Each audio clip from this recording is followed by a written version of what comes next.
Welcome to the Ari Hoffman Show on Talk Radio 570 KVI, your home for the politically homeless, streaming live at KVI.com and the KVI app. If you want to be part of the most dangerous show on the airwaves, call or text the Warrior Injury Law Studio line at 206-421-5757. That's 206-421-5757. Coming up this hour, the Warlord of the Deadly Autonomous Zone is sentenced, but not for anything involving the Deadly Autonomous Zone. We'll tell you all about it, but first, time for your daily dose of adrenaline. You want me to stick this into my heart? Are you f***ing nuts? Yesterday, King County prosecutors declined to pursue felony charges against the 33 Antifa and anti-Israel activists arrested last spring after occupying and vandalizing the University of Washington's interdisciplinary engineering building, causing more than $1 million worth of damage. Instead, the King County Prosecuting Attorney's Office filed 33 counts of criminal trespass in the first degree, which is a gross misdemeanor. Would you like to know what the maximum sentence is for a gross misdemeanor? 364 days in jail and a $5,000 fine. Do you imagine in your wildest dreams that any of these activists will actually get hit by that? Now I want to ask you another question. If a group of Donald Trump supporters occupied a building at the University of Washington and caused over $1 million worth of damage, do you think it would have taken 300 days for these charges to be filed? You know the answer to that. Let me ask you another one. Do you think they would have just gotten a gross misdemeanor, or do you think they'd probably be sitting in the electric chair right now based on King County and its certain leanings? You and I both know the answer to that. How about another one for you? What if the KKK showed up on campus and the KKK did what these Antifa and anti-Israel activists did? You think for a second they wouldn't have had the entire book thrown at them? Well, there's something fascinating that also happened yesterday. I also got back a public disclosure request. The public disclosure request I got along with statements from King County Prosecutor's Office. Now, I got to say, they did a good job outlining everything in this document, but I know that this is colossal BS.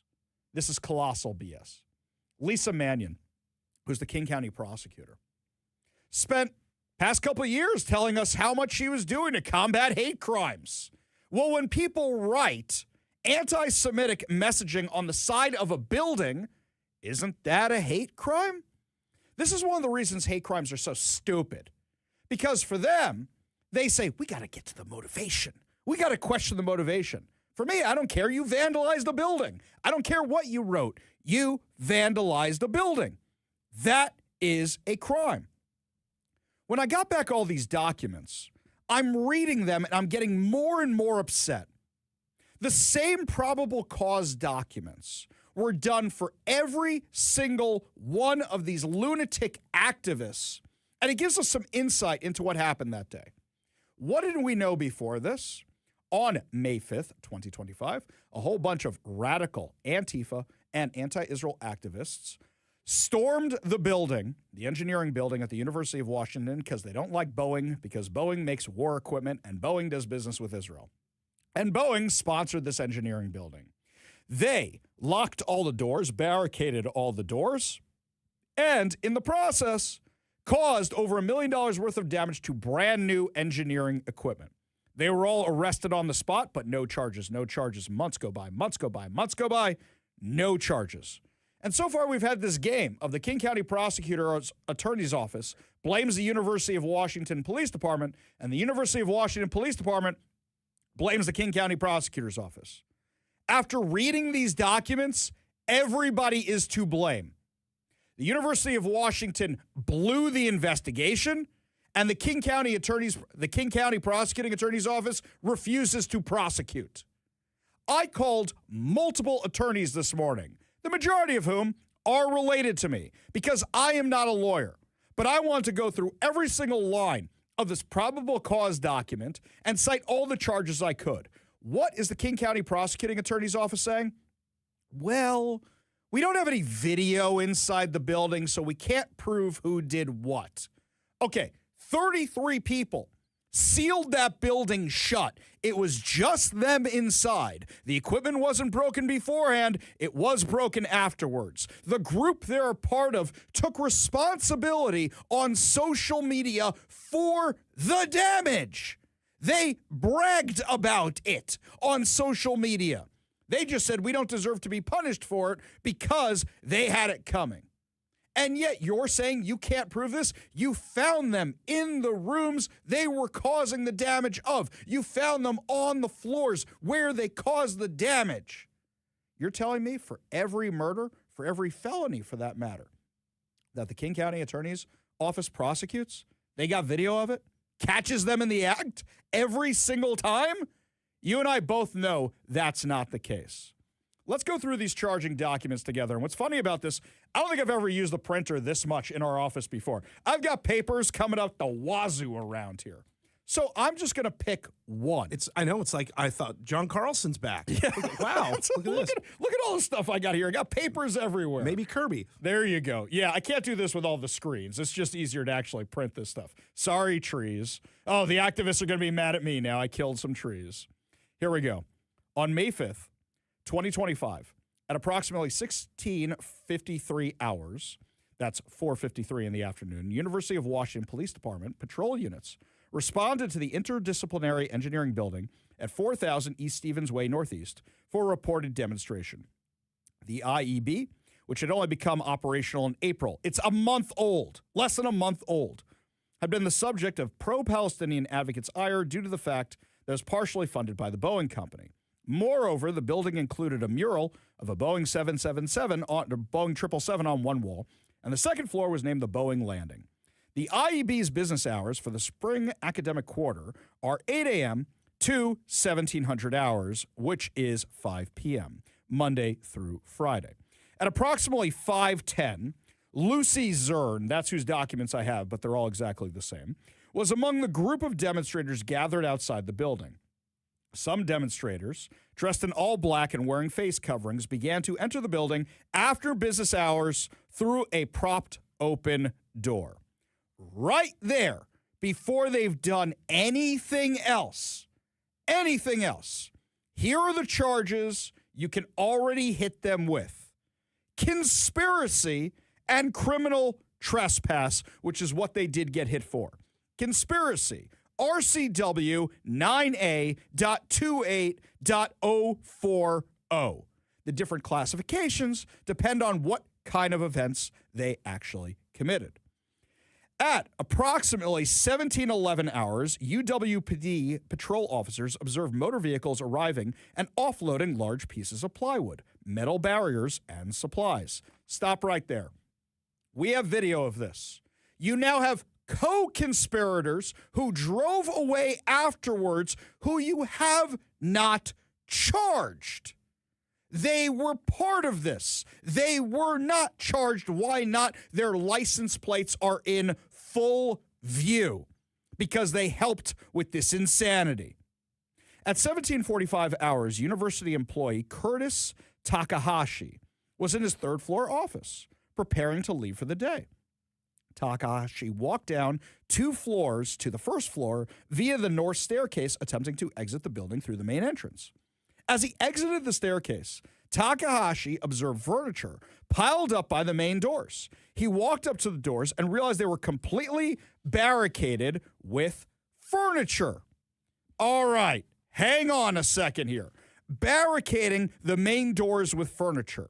Possible charges are malicious mischief, RCW 9A48070.080 and .090. Unlawful imprisonment, RCW 9A40040, a Class C felony. A person was prevented from leaving the building. That's already a felony. Takahashi then looked outside and noticed some flags waving and many students dressed in black. Takahashi returned to the staircase, went down a floor to the ground level, and attempted to exit the building. However, the exit door was glued shut. Same charges. Those are the exact same charges. Oh, and vandalism on top of that. Vandalism as well. He pushed on the door several times in an attempt to force it open, but was unsuccessful. Takahashi decided to return to the third floor and entered his office. There he sent a text to the dean of the College of Engineering, Dan Ratner, asking if something was going on at the IEB. Ratner replied, "Yes, we are on it," and asked if Takahashi was still in the building. Takahashi then called Ratner and asked how he could get out of the building. While speaking with Ratner, Takahashi left his office and went to the other staircase, located at the south end of the building. As he descended the stairs, he heard voices. Ratner suggested that Takahashi ask the students if they would let him out. Oh, isn't that nice? Just ask the terrorists to have seized control of your building. Yes, I'm sure Argyle, the limo driver, could have just walked up to Hans Gruber and said, "Hey, you mind if I get my limo out of the Nakatomi Corporation here? You mind? So, now that he is going downstairs and hears these voices, he encountered the students who seemed surprised he was still in the building. Takahashi stated that the students were apologetic and said they were sorry. So, if you accidentally kill somebody, oh, I'm sorry, my bad. I'm sorry, my bad. If you accidentally hit somebody with your car, my bad. There are still charges related to that. You still unlawfully imprisoned a person. But we're not going to charge anybody. Oh, and they admitted they did it.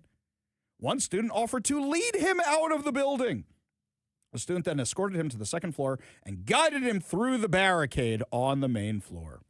At approximately 1744 hours, Officer Brandt issued an announcement via his marked patrol car's PA system, advising the demonstrators that the IEB was closed and that removing items from the building could result in police action.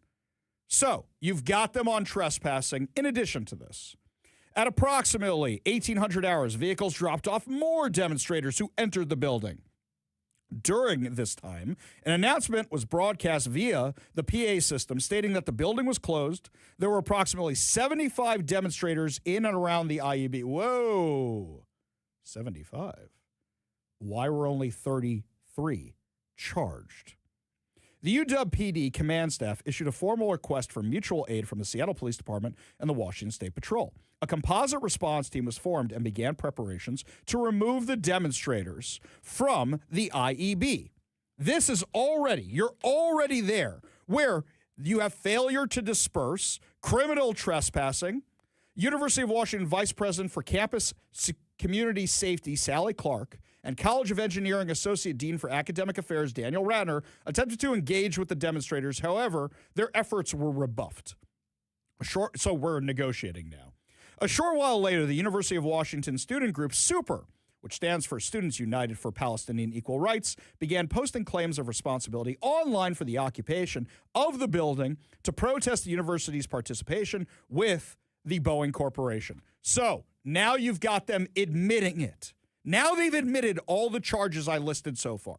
Super's posts aim to incite others to join them in support of the occupation by impeding law enforcement.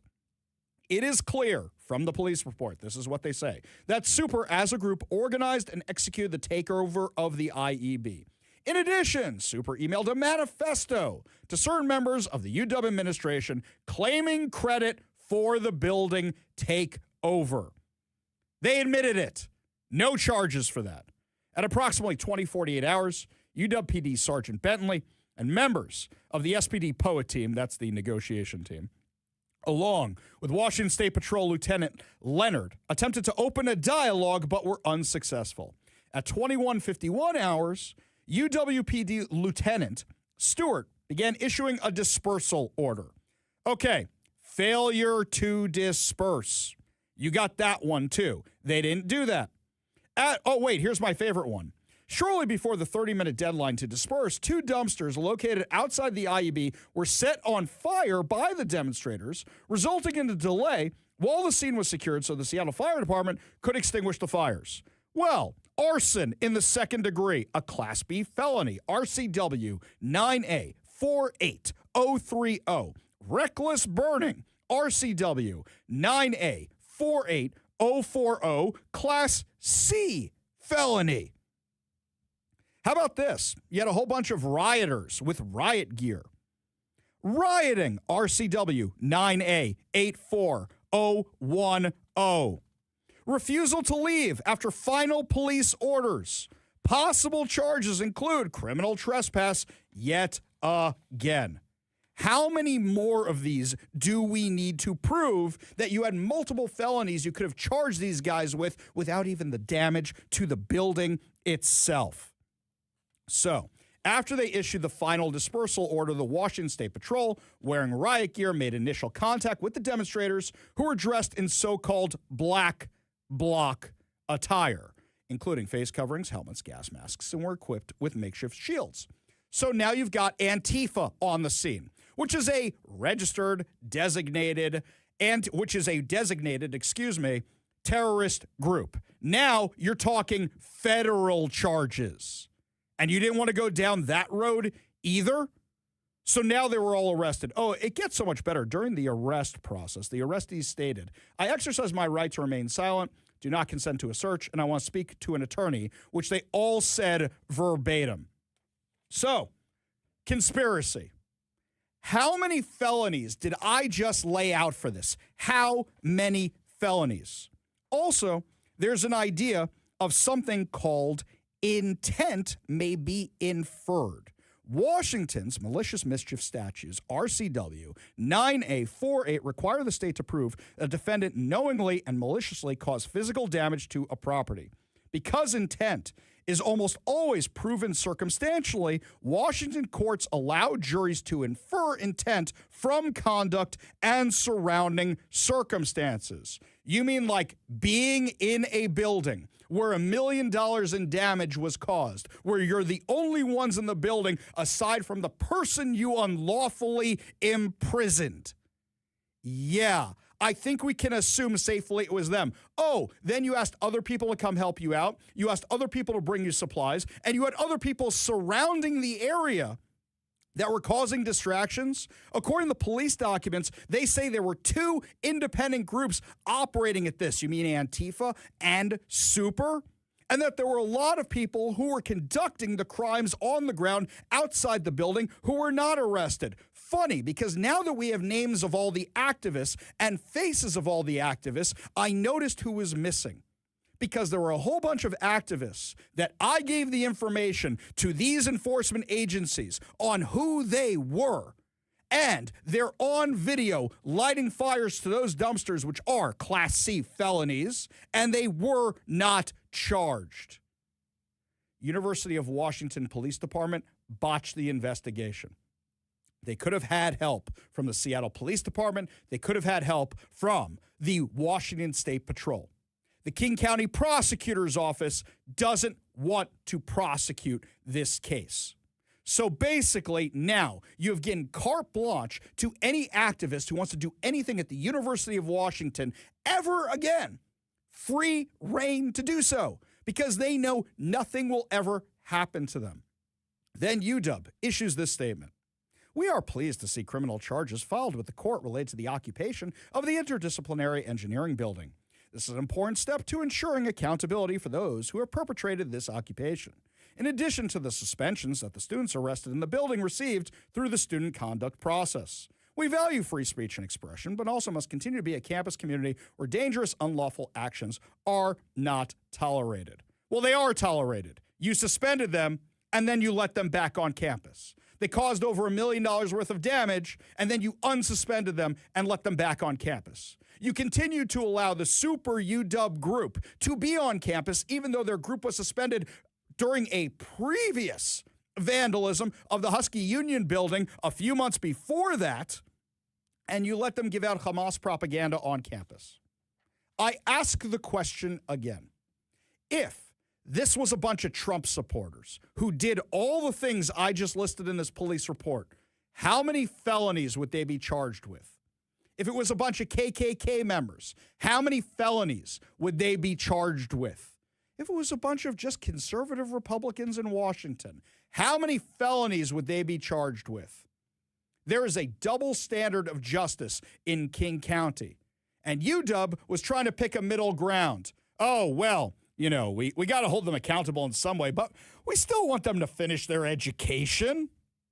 UW is damned if they do, damned if they don't. They already got people in the activist world and their own faculty criticizing the fact that they were pleased with these guys are getting off with a slap on the wrist. They're screwed either way. So I want to know what you think. If it was a group of Trump supporters that did this, what do you think would happen to them?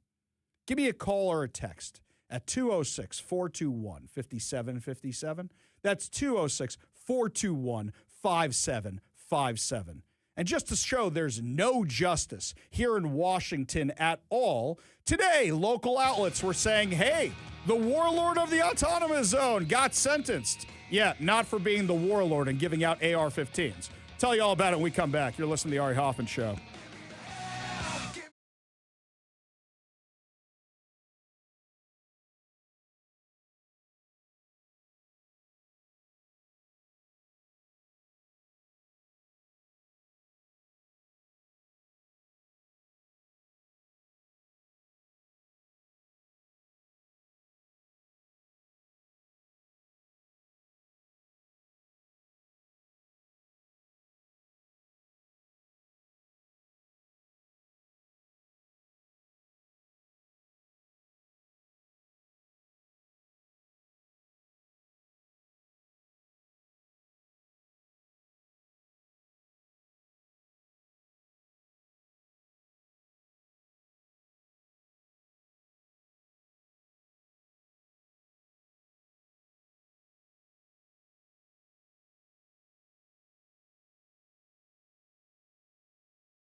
Do you guys remember the name Roz Simone? Do you remember that one at all? Now that's a name I've not heard in a long time. A long time. That's right. He was the rapper who was the warlord of the autonomous zone. Okay, for some of you, I might have to remind you what this was all about. You might be new to Seattle, or you might be new to KVI, or you might be new to the Ari Hoffman Show. In 2020, after the death of George Floyd, a whole bunch of Seattle activists decided it was a good idea to start rioting in Seattle. Instead of doing anything about it, the Seattle mayor and the Seattle police chief at the time surrendered the precinct that these people were rioting at and gave it back to the people. They gave it back to all of them. That's what they did, right? Just like Bane. It was right out of The Dark Knight Rises. I give this to you, the people. Right? That's what it was. And you literally had that insanity in Gotham here in Seattle. Well, little Ari Hoffman on his first assignment goes on down there to check out the autonomous zone. I got a Glock on my hip and my bounce house in my trunk, and I'm good to go. So I head on down there, and I'm interviewing people, and I interview this one guy, tells me all about everything. I bring it home, and my wife says to me, Ari, what'd you get down there? And I said, I got this interview. Check it out. So she's looking at it. She says, do you have any idea who you just interviewed? And I said, no. And she said, that's the warlord of the autonomous zone. And I said, what do you mean the warlord of the autonomous zone? And she pulls up all this video on social media of the night before of this guy going around beating the crap out of people. Oh, then there's these videos that start surfacing of him handing out guns, AR-15s, to anybody who will stand opposed, these Antifa and BLM radical activists who seize control of the city. Yeah, no charges for any of that. No charges for taking over 6 square blocks of Seattle. No charges for anything. So then I see this headline this morning, and I'm like, wait, there's a sentence for the warlord? I didn't know he was on trial. KUOW actually did a great article towards the end of the autonomous zone talking about, hey, where'd the warlord go? Because at the end, he wasn't around. Where'd he disappear to? Well, apparently some women showed up in the middle of this, some lefty women, and started accusing him of all these awful, awful, awful sexual things. And then the warlord was erased from existence. He just vanished from the autonomous zone. He was gone. Well, now it seems like some charges were actually brought against this guy. We covered it when they were first filed. A King County jury has found the Seattle hip-hop artist Solomon Raz Simone liable for criminal profiteering, awarding 4 women $2.1 million in a civil... It's a civil case. You mean there were no actual charges, say from King County prosecutors? There were no charges for taking over 6 blocks of a city? No charges for the assaults that were captured on video? No charges for the Democrats who hate guns for handing out AR-15s out of the trunk of his Tesla? No charges at all. So I'm glad that these women are getting these millions of dollars for these awful things this guy did. But it kind of feels like when OJ went to jail for stealing his sports memorabilia back, you wanted him on the murder charges. But since we couldn't make the murder charges actually happen, we'll take what we can get. That's what this feels like. So hang on a second. If this guy's been on trial this whole time, they know where he is. They know where to find him. And they still haven't pressed any charges for handing out AR-15s out of the trunk of a Tesla. Still haven't pressed any charges for taking over 6 blocks of Seattle. Still haven't pressed any charges for any of the assaults. There is no justice. Either that or the King County prosecuting attorney's office is completely incompetent. The fact that they still haven't charged this guy. This is absolutely insane. Absolutely insane. Looks like a lot of you want to weigh in on the lack of justice here in Washington. So we go to the Warrior Injury Law Studio line. Take a call from Mitsuki in Michigan, who used to be a student at UW. What's up, man? Hello. Yeah, I just wanted to talk to you about the underlying issues happening at the University of Washington. I think this is much more than a criminal processing issue. I think this is a culture issue. In fact, you were talking about the civil proceedings about the BLM warlords, but the University of Washington has not, in my knowledge, brought any civil lawsuits against these super UW student organizers when they have 100% the choice to do that. And I sometimes send you the emails. You see that the UW professors are talking. Just a week after the incident, they are already defending the students who vandalized the IEB, which is a state property. So I think this is much more than a criminal, incompetency issue. I think this is a cultural issue that UW is having. I think you're 100% And unless we right. fix that, Yeah. yeah. Yeah, I think you're 100% right. They could do what these women did and sue Super UW civilly. They know all their names. They could go after every single one of them. And by the way, we've known their names for months now, literally for months. And they've done nothing about this. Mitsuki, you are 100% right, and I know you were keeping up the fight during that time and keeping a lot of people informed, and you were doing a job which a lot of other people, especially in the mainstream media, didn't want to do. You were exposing all this stuff. And so many other people, the mainstream media didn't want to touch it. Look at the headlines today from Como, from King, from Cairo, from all the different news outlets here. Basically saying, like, this is a win, this isn't a win. This is a slap on the wrist. Mitsuki, you're a good man. Appreciate the call. Appreciate you being part of the show. You want to be part of the show, give us a call or a text at 206-421-5757. That's 206-421-5757. By the way, the Warlord is not the only one in the hot seat today. When we come back, Tim Walz was getting huge questioning on Capitol Hill today, and you just think to yourself, thank God that guy's not vice president. That plus more of your calls. You're listening to the Ari Hoffman Show on Talk Radio 570 KVI.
Welcome back to the Ari Hoffman Welcome back to the Ari Hoffman Show.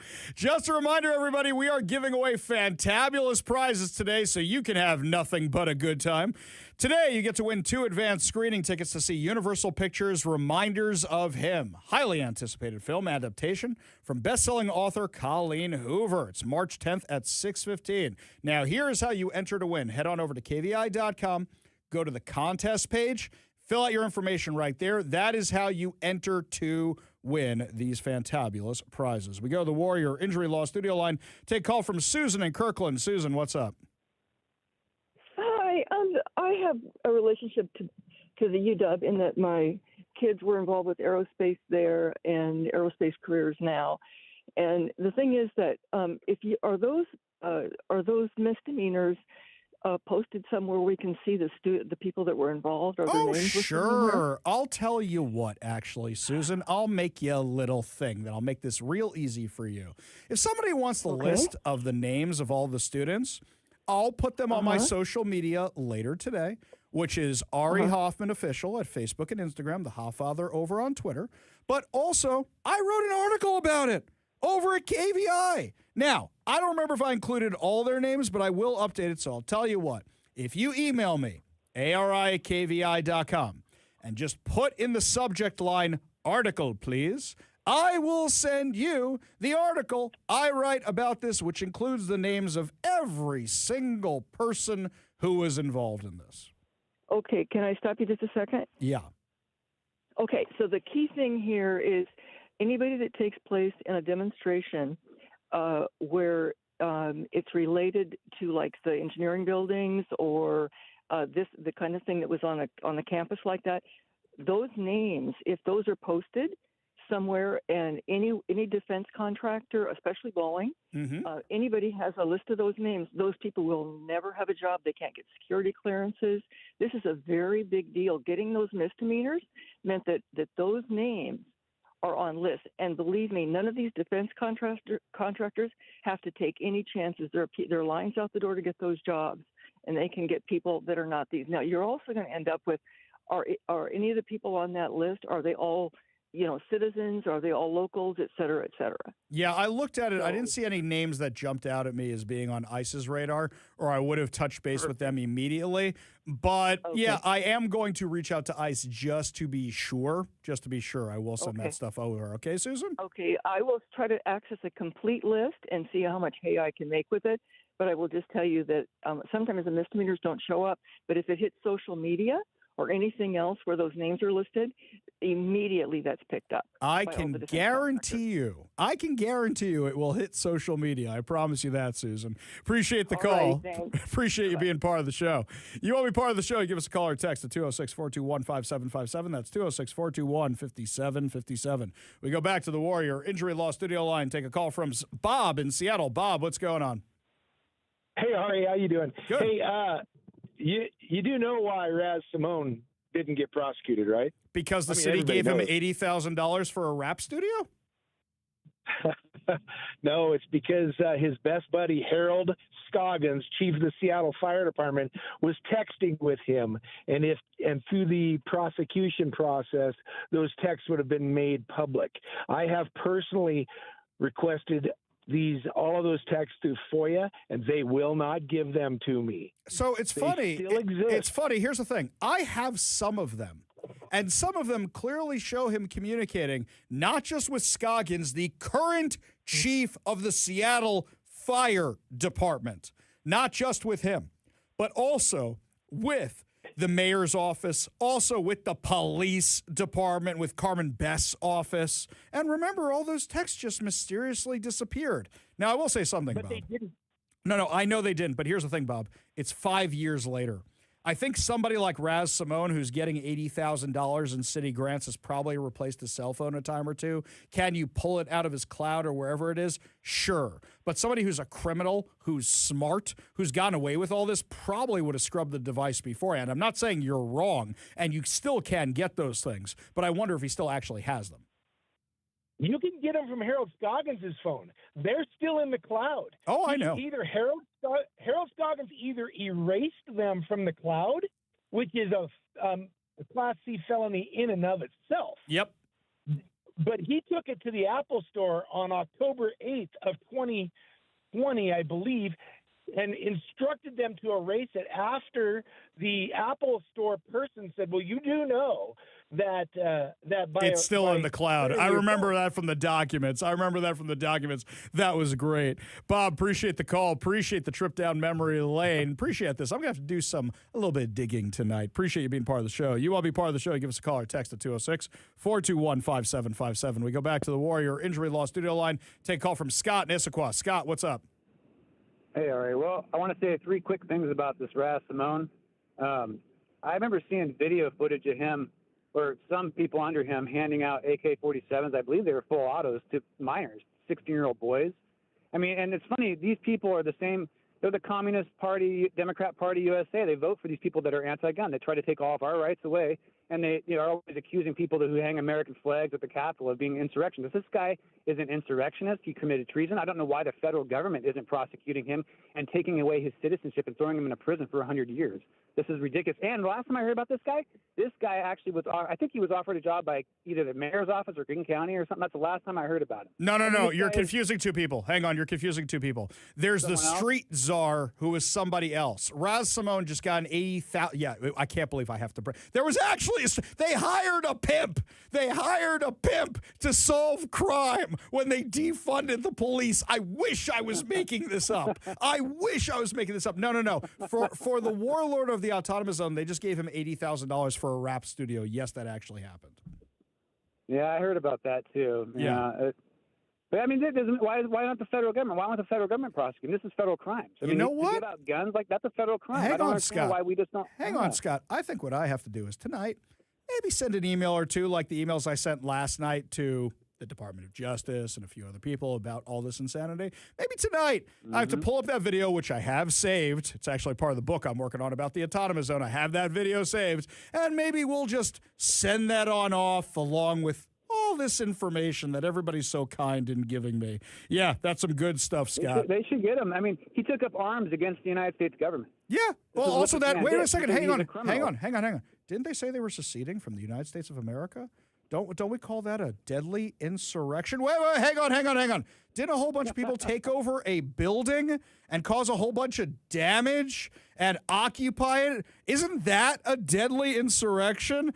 Oh, if the left didn't have double standards, they'd have no standards at all. Scott, appreciate the call. Appreciate you being part of the show. You want to be part of the show, give us a call or text at 206-421-5757. That's 206-421-5757. You know who else is in hot water? Tampon Tim. And when we come back, the insane audio of him being up on Capitol Hill being grilled by all your favorite Republicans. That plus more of your calls and more of your texts. You're listening to the Ari Hoffman Show on Talk Radio 570 KVI.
The House Oversight Committee released a report today alleging that Minnesota Governor Tim Walz and Attorney General Keith Ellison covered up the massive fraud in the state. Now, mind you, they issued this right before Tim Walz came to testify. So right there, the guy's already at a disadvantage. But you got to wonder, is he unaware completely the fraud happened? Is he unprepared at this at all? Was he looking the other way, or is he in on it? Because he just sounds like a bumbling fool, an absolute moron, a maroon, you might say. As they're asking him about all this, there's playing dumb, and then there's actually dumb. And when I say actually dumb, I think of Tim Walz. Tell the truth about the Feeding Our Future program. This program, my understanding, received $3 million the first year. Within a couple years was getting $200 million of taxpayer money. Whistleblowers raised concerns. As the chairman said, auditors raised concerns. Everybody raised concerns. March 30th, 2021, the payments are stopped. And a little over a month later, the payments are restarted. Why didn't you tell the truth about why you restarted the payments? Well, Chairman, we did tell you. And Feeding Our Future grew because of the pandemic. And I didn't ask that question. I said, why didn't you tell the truth about why you restarted the payments? The payments stopped because there were concerns, obviously. It wouldn't stop the payments. Then they're restarted a month later. What was the reason for restarting the payments? My understanding was the agency believed that the court had required them to make those payments. And that was false, wasn't it? You repeated that. You said that, didn't you? You said I don't think. You said the reason you restarted is because the court ordered you to do so. Is that right? I don't believe that is settled yet, to the best of my knowledge. Well, I think it is, because the court did something that I don't know if I've ever seen it. They issued a statement saying you were wrong in what you were saying. This is from the court. It says, Feeding Our Future versus Minnesota Department of Education, correcting reports and statements by Governor Tim Walz concerning orders issued by the court. Okay. Do you think Tim Walz is in on it? Do you think Tim Walz is playing dumb? You think Tim Walz is actually dumb? Give us a text, 206-421-5757. That's 206-421-5757. Nancy Mace. Oh, Nancy Mace. She's so much fun. I know a lot of this. It's not a court of law, but it's fun to watch him squirm up there. Watch what Nancy Mace does, because she knows, hey, I'm playing to the cameras. I'm doing this for social media. Watch what happens next. What is a woman? Have you learned that lesson? Do you know what a woman is? I'm the governor of Minnesota, Congressman. Do you know what a I'm woman not here is? to be your prop for your obsession. So I if you taught middle can't school define your what obsession. a woman is, you certainly can't define what fraud is. If you can't even define what a woman is, you can't define fraud. How much money was spent on autism in Minnesota in 2017, Governor? I don't have those numbers in front of me, Congresswoman. Did you prepare for this hearing today? That's a very important question. He's there to testify about fraud. He's there to testify about fraud. And he doesn't have the numbers in front of him? That's an easy one. Hey, staffer, can you do me a favor? Just do a quick Google thing for me and see how much money we gave to these guys. Did you I do did. any preparation I take for this hearing Congress today? seriously. And you've seen the numbers about autism fraud in Minnesota. So we're going to do some Minnesota math with you today, okay? Are you ready? How much money was spent on 2017 for autism in Minnesota? How much? I don't know. I wasn't the governor. Okay. Did you not just say that you prepared for this hearing today? $1 million, okay? A quick Google search or using your AI could tell you $1 million was spent. How much money was spent on autism in Minnesota in 2024? I don't have the number in front of me. As Were you governor in 2024?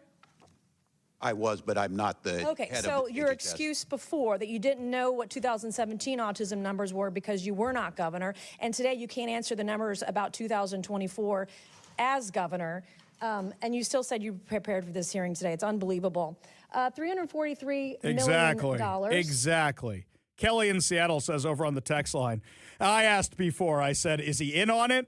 Is he playing dumb or is he actually dumb? Kelly in Seattle says Tim Walz is all of the above. I think you're right. I did like this moment here with Representative Gill, because remember, the people in the Somalian community, there are the records in the Feeding Our Future scandal. What was the Feeding Our Future scandal that they're talking about? That's the one where 12.9 million meals were not actually served, but they claim that they were, with real names. So there's a lot of people that were involved in this, and they were getting federal money for this. No meals were actually served. That's the organization that has ties to Ilhan Omar, that was donating to her campaign, that she was having events at their location and didn't go, hey, where are these food assembly lines for these 12.9 million meals? Well, we found out later that one of the things they were doing to employees of the Minnesota government was saying, if you expose what we're doing, we're going to label you as a racist. That was how they were doing this. Oh, you mean the favorite Democrat talking point? You're a racist. So here's what Representative Gill did with this. Would you also agree that calling somebody racist is a serious accusation? If they are racist, I think it's probably I'm asking accurate. is that a serious accusation to make about somebody? I think it's just an observation of reality. All right, well, let's go there. Is it racist for a government official to identify fraud? No. No. Is it Islamophobic? To identify fraud? To identify fraud? No, I don't believe it would be. How come multiple whistleblowers have said that your administration told them not to say anything about widespread fraud across multiple agencies because doing so would be considered racist or Islamophobic? I can't speak to it because it's not anything I would say. Well, that's what your administration has said and has told whistleblowers, and as you just testified, the buck stops with you. That's what you stated in your statement whenever you announced you weren't running again. Oh, what a mess. What an absolute mess. We really dodged the bullet on that one. I'm not just talking about the one heading for Donald Trump, the thank God he dodged. We're talking about Tim Walz, a heartbeat away from being president of the United States.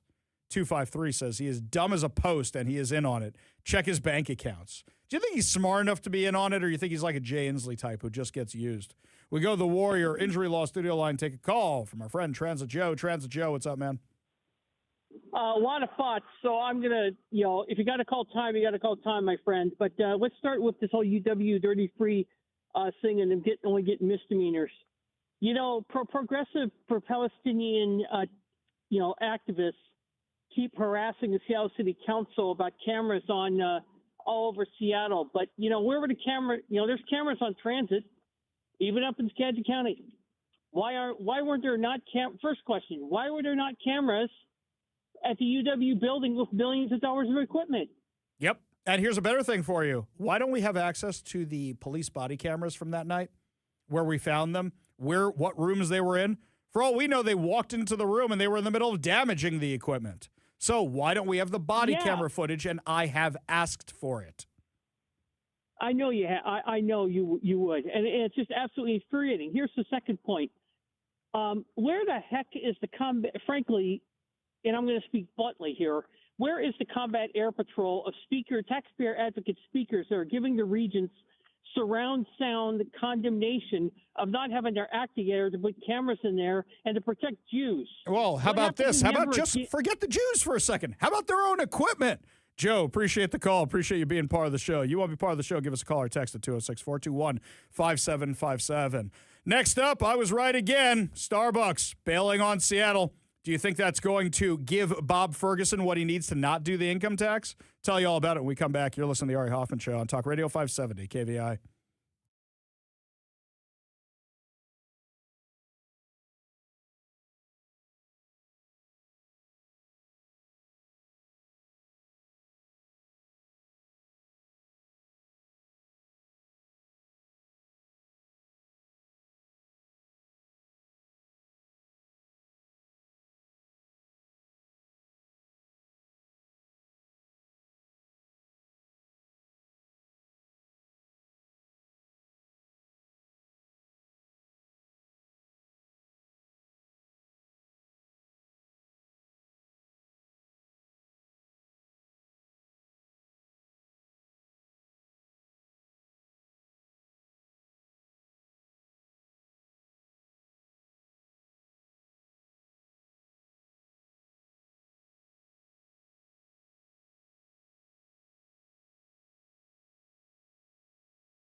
Welcome to the Ari Hoffman Show on Talk Radio 570 KVI, your home for the politically homeless, streaming live at KVI.com and the KVI app. If you want to be part of the most dangerous show on the airwaves, give us a call or a text at 206-421-5757. That's 206-421-5757.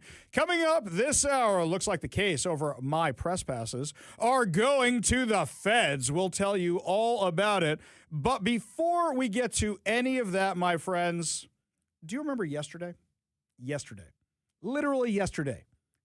24 hours ago. Almost exactly. 25 hours ago. We're in the second hour of the show. I opened the show by saying that Starbucks was likely leaving Seattle. Oh, you wouldn't believe the blowback I got from this. People saying, Ari, you don't know what you're talking about. What do you know? You're just a conservative radio host. We shouldn't believe your sources. They don't know what they're talking about. Was there a single outlet in town today that wasn't covering the story? Here's a better thing for you. You can tell which outlets are for real and which outlets are biased based on their headlines. Some are saying jobs are moving to Nashville. Some are saying, but the company insists jobs aren't moving out of Seattle. I couldn't believe that the most accurate outlet about this was actually King 5. I was shocked that King 5 was the one that was the most accurate about this. Starbucks will relocate a portion of its Seattle-based corporate workforce as it expands operations to Tennessee. According to the coffee giant, the move will affect roles tied to direct and indirect sourcing operation teams within Starbucks' supply chain organization. Starbucks claimed that Seattle will remain its North America and global support headquarters, but said it will continue evaluating whether additional teams and roles should transition to Nashville over time. The Tennessee Department of Economic and Community Development said Starbucks plans to establish a new corporate office in Nashville later this year, with more details expected in the coming months. According to King 5, Starbucks said Seattle employees whose positions are impacted are being offered the option and support to relocate.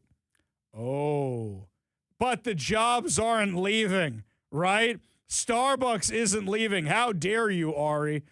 Last night after the show, it was still the Jewish holiday of Purim. Purim, which is Jewish Halloween, for lack of a better description, we don't need to get into the whole thing right now.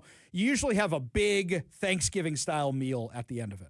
So I go to my in-laws' house, and they'd been at it for about an hour and a half before I got there. They started at 5. I walked in the door at 6:30. Right, left the show almost right away, didn't do anything after the show, got in the car, got there around 6:30.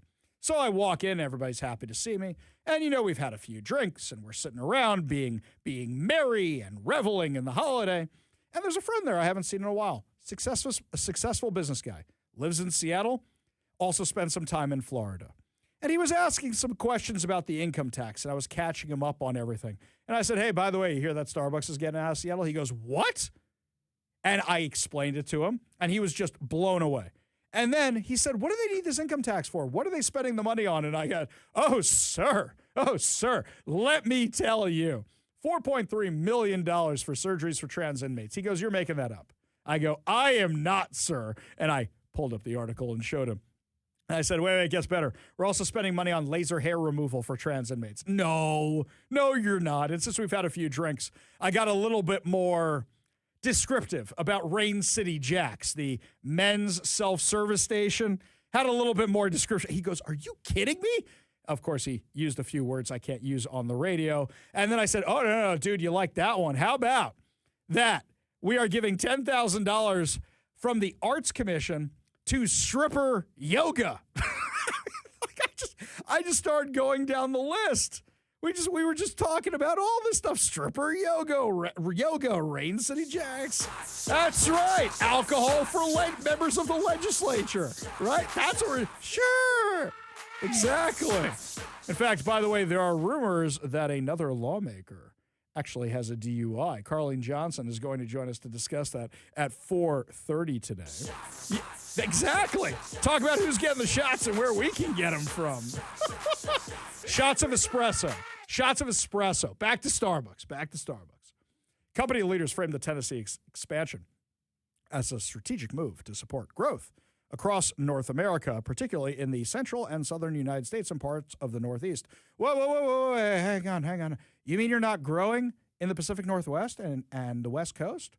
Oh, you mean all those insane minimum wage requirements and having your windows shattered all the time by activists, and just the fact that it's so expensive here in Washington State is in a recession. People may have cut out their morning cup of coffee that's $10. Maybe, perhaps. Aha. So why are they expanding in other places and not here in Washington? In a prepared statement, Starbucks Chief Operating Officer Mike Grams called Nashville an ideal location for a new office and a stronger Southeast presence, pointing to the city's deep, talented, and growing workforce. Tennessee state and local leaders welcomed the announcement, calling it a win for job creation and corporate investment. Deputy Governor Stuart McWhorter said Starbucks' decision underscores Tennessee's appeal for corporate growth and will deliver meaningful, well-paying opportunities for residents. Governor Bill Lee also praised the move, saying that the state is proud to welcome another Fortune 500 company and that the investment will create quality jobs for Tennesseans. Nashville Mayor Freddie O'Connell echoed that sentiment, highlighting the city's efforts to create career pathways and expand access for good-paying jobs. He said Nashville is excited to continue attracting employers that recognize the region's quality of life and provide opportunities for economic mobility. The news is the latest hit to the company's presence in Seattle. At the end of 2025, Starbucks announced a $1 billion restructuring plan, including over 900 corporate layoffs and store closures to address declining sales and improve operational efficiency. Approximately 974 non-retail employees, non-retail, that means corporate, by the way. They laid off a whole bunch of those people. Later that month, you had the protesters from the Antifa setting up shop right there in front of the building. And who joined them? The Democrat from Hamas, Pramila Jayapal, because she loves an intifada as much as anybody else. And if you could get a venti along with it, why wouldn't you? Let's not forget, Seattle Mayor Katie Wilson went down to join the Red Cup protesters the day she won the election. Went on down. That's her first stop. Went to join the protesters. Why would you stay? Why would you stay? There's something else to think about with all this. How much talent are we losing? How many corporations are we losing? I know I love being right, and I'm excited I was right about this, but then it sinks in. We're losing Starbucks. Starbucks. When, you remember in the second Austin Powers movie, when it flashes to Dr. Evil's headquarters. Do you remember where his headquarters is at the beginning of the movie? So they're in the top of the Space Needle. And it says Starbucks coffee around the top of the Space Needle because they're hiding out in Seattle, Washington. And everybody's drinking their little Starbucks, and they're all so happy. Dr. Evil, living at the top of the Space Needle because Seattle is synonymous with Starbucks. We're losing another Seattle company thanks to bad policies. Remember that people said Boeing would never move? Yeah, Boeing left their corporate offices. They moved those out. In fact, I think they moved them twice by now. They also moved the assembly of planes to the East Coast. They're not here anymore. We got a few that are here, but how many lines should have been here that aren't here? How many layoffs have there been at Amazon? Amazon moves out of Seattle. Amazon goes to Bellevue. Amazon now has HQ2 and HQ3 and HQ4. They don't need to be here anymore. In fact, my brother was telling me that he has a friend who now actually has to come here to work for Amazon, and he really doesn't want to come here because he's heard all the awful things about Seattle. He's trying to figure out how to still work for Amazon for a job that's based literally right here in Seattle, but doesn't actually want to be here. That's how bad it's gotten. How much talent have we lost? But worse than that, how many companies could be formed here and now never will be?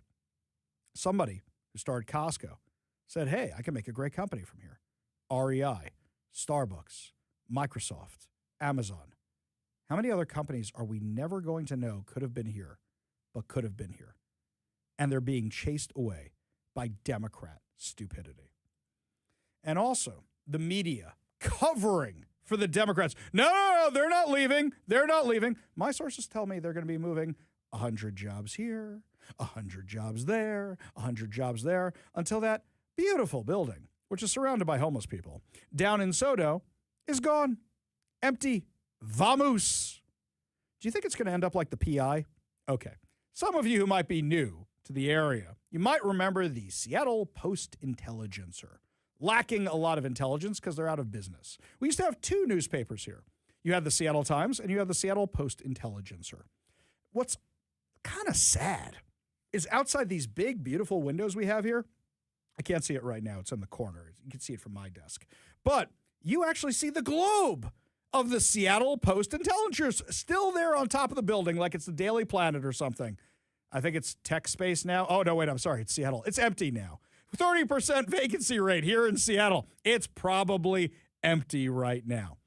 So when you drive past the Starbucks corporate headquarters, which I did this morning, by the way, when you drive past it, I remember I used to go there, and there was an Office Max, there was a Whole Foods, there was Starbucks, and there was a daycare. Ain't nobody in that daycare no more. No Office Max anymore.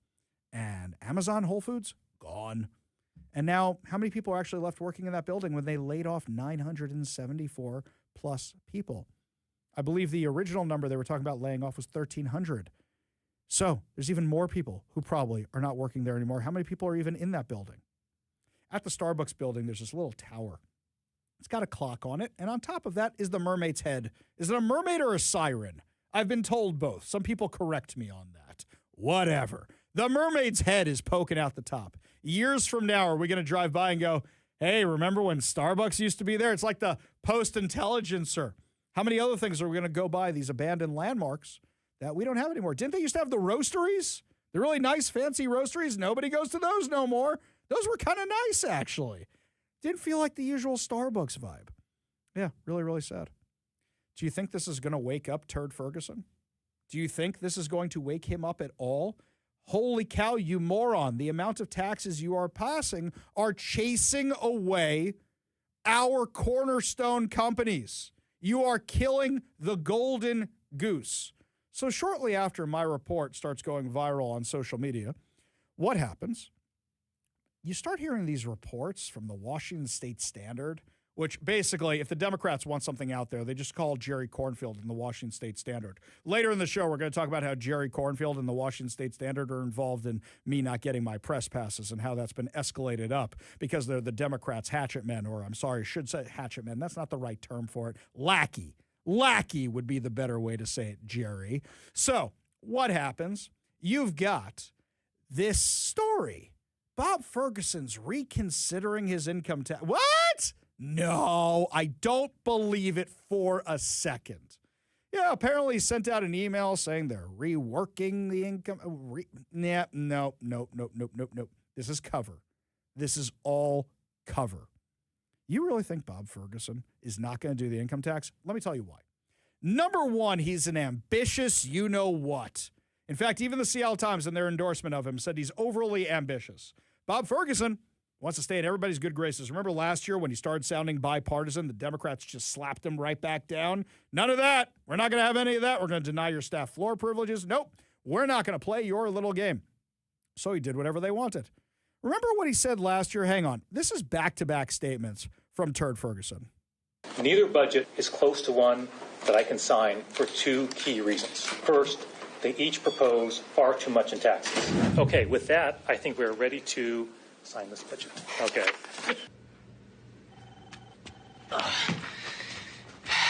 And scene. Yeah. Remember that Bob Ferguson was the one who said, no, we can't tax our way out of this. Here I am signing the taxes. The largest tax increase in Washington State history. You remember that? You remember that? Yeah, that's exactly what happened. Why would you believe him now? Do you know what he's doing right now? He's trying to save face. First of all, he's got all these companies leaving, and people are calling up and yelling at his office. That's number one.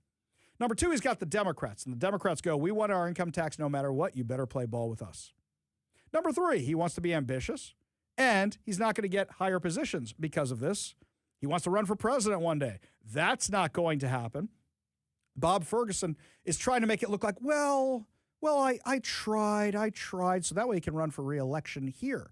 Now he's not worried about higher office. Now he's worried about winning another term because the blowback to this has been so bad. The Democrats thought they were so clever. Oh, we'll repackage it. We'll call it a millionaire's tax. Nobody fell for that. Nobody believes them. So then what they do? Oh, we'll come out with a push poll, which we'll get our buddies to do and say that Republicans support this thing. Nobody believed that either. But then the cold, hard face of reality hit him, where all of a sudden he's getting these phone calls of Starbucks is leaving Washington. 30,000 layoffs in the tech sector. And then the tech bros are rising up and saying, yeah, dude, we're going back to San Francisco. You killed the golden goose. Ferguson knows he's in trouble. But you think he's going to give this up? Nope, because then he's got problems with the Democrats. He's got problems with his base. You think they won't primary him? You bet they would. You bet they would. But that's not what he's so worried about. He's worried about losing another term. That's what he's most worried about. He's worried about not getting higher office.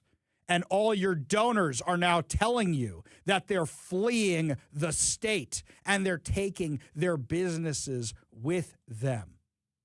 If Bob Ferguson says he's backing off the proposed income tax, do not believe him for 1 second.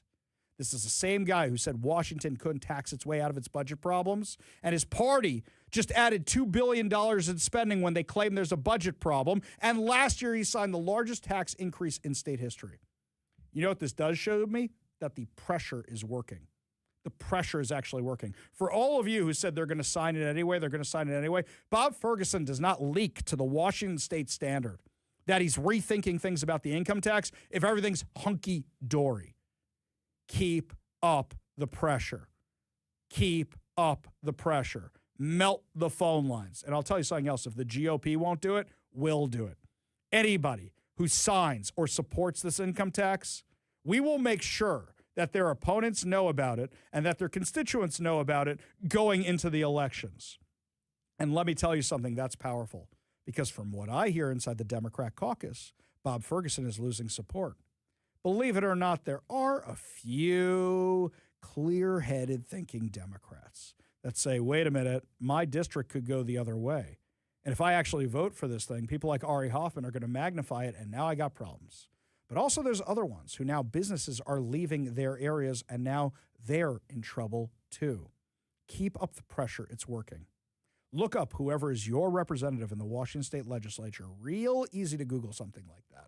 Look up who the person is, call their office, and say, if you support this tax, I will make it my mission that you never get reelected again.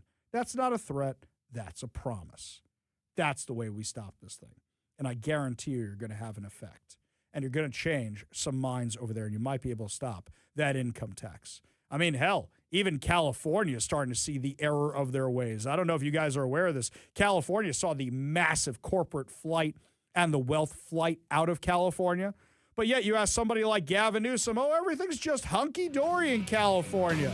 But now even he's changing his positions. Why? Because he wants to be president. We'll have some insane audio of what he said when we come back. You're listening to the Ari Hoffman Show on Talk Radio 570 KVI.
Everybody knows Gavin Newsom wants to be president. Gavin Newsom hasn't officially declared he's running for president, but he's the Democratic front runner.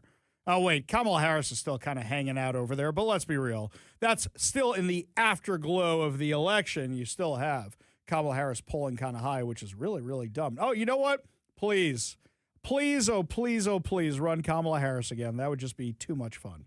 But Gavin Newsom is now weighing in on foreign policy. The reason he's doing that is because he wants to run for president, and anything Trump says, he has to take the opposite side on. Gavin Newsom never really said anything about foreign policy really that much before, and usually when he did, it was something kind of generic, but more recently he's been getting worse and worse and worse.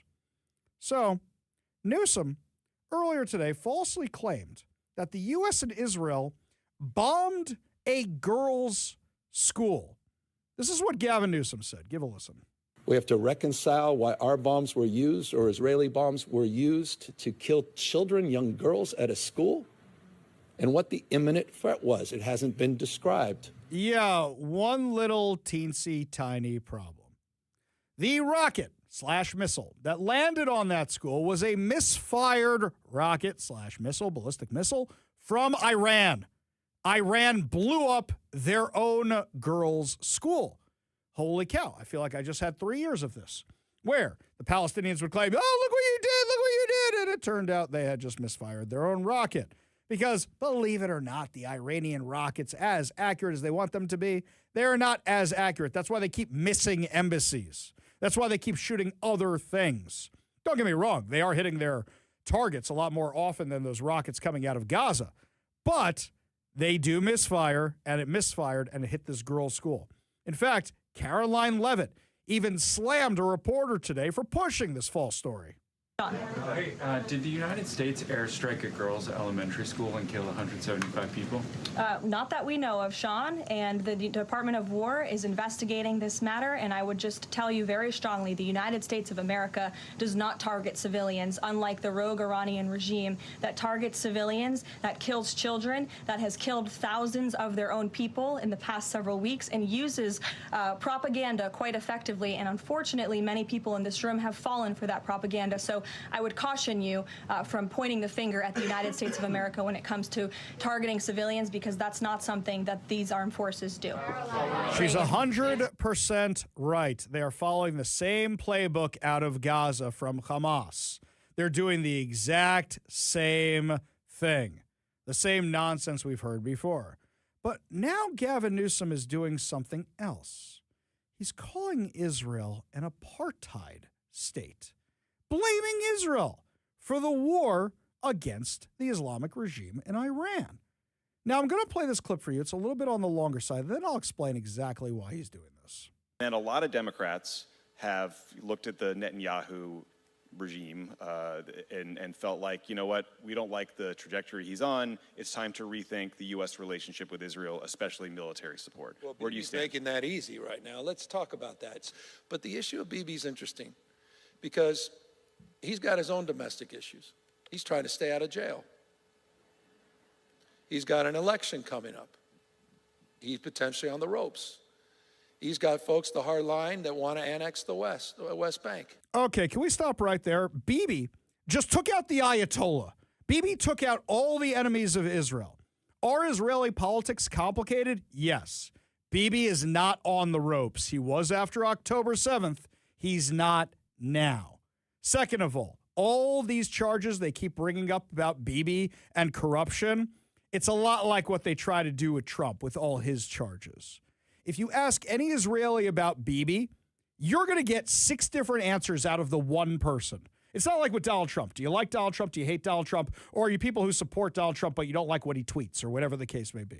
With Bibi Netanyahu, you're going to have one Israeli tell you in the same sentence, I love what he does for security. I don't like his wife. I don't like this. I don't like that. But we need him because the other guy sucks. And this is who we got. And we got nobody else. You're going to hear all those things out of the one Israeli. Gavin Newsom is demonstrating here how little he knows. Gets worse from there. I mean, Freeman and others are talking about it appropriately, sort of an apartheid state. Whoa. Thomas Freeman, one of the most anti-Israel writers over at the New York Times, calling it an apartheid state. Gavin, Bubby, Thanks for showing how little you know about the Middle East. Does an apartheid state allow the people under apartheid to vote? Does the apartheid state allow the people under apartheid to be in the military? Does the apartheid state allow them to be part of the government, including Supreme Court justices, including being members of the Knesset, which is their version of Congress? There is no apartheid in Israel. My son talks to me all the time about the people on his base. It's a hodgepodge. You cannot believe how many different kinds of people are on that base. If Israel is an apartheid state, they suck at apartheid. I will tell you that. That is one of the craziest things I've ever heard. Look at the videos of the bomb shelters, of the people you're seeing in the bomb shelters right now. They're trending all over social media. It doesn't look like one generic group of people down there.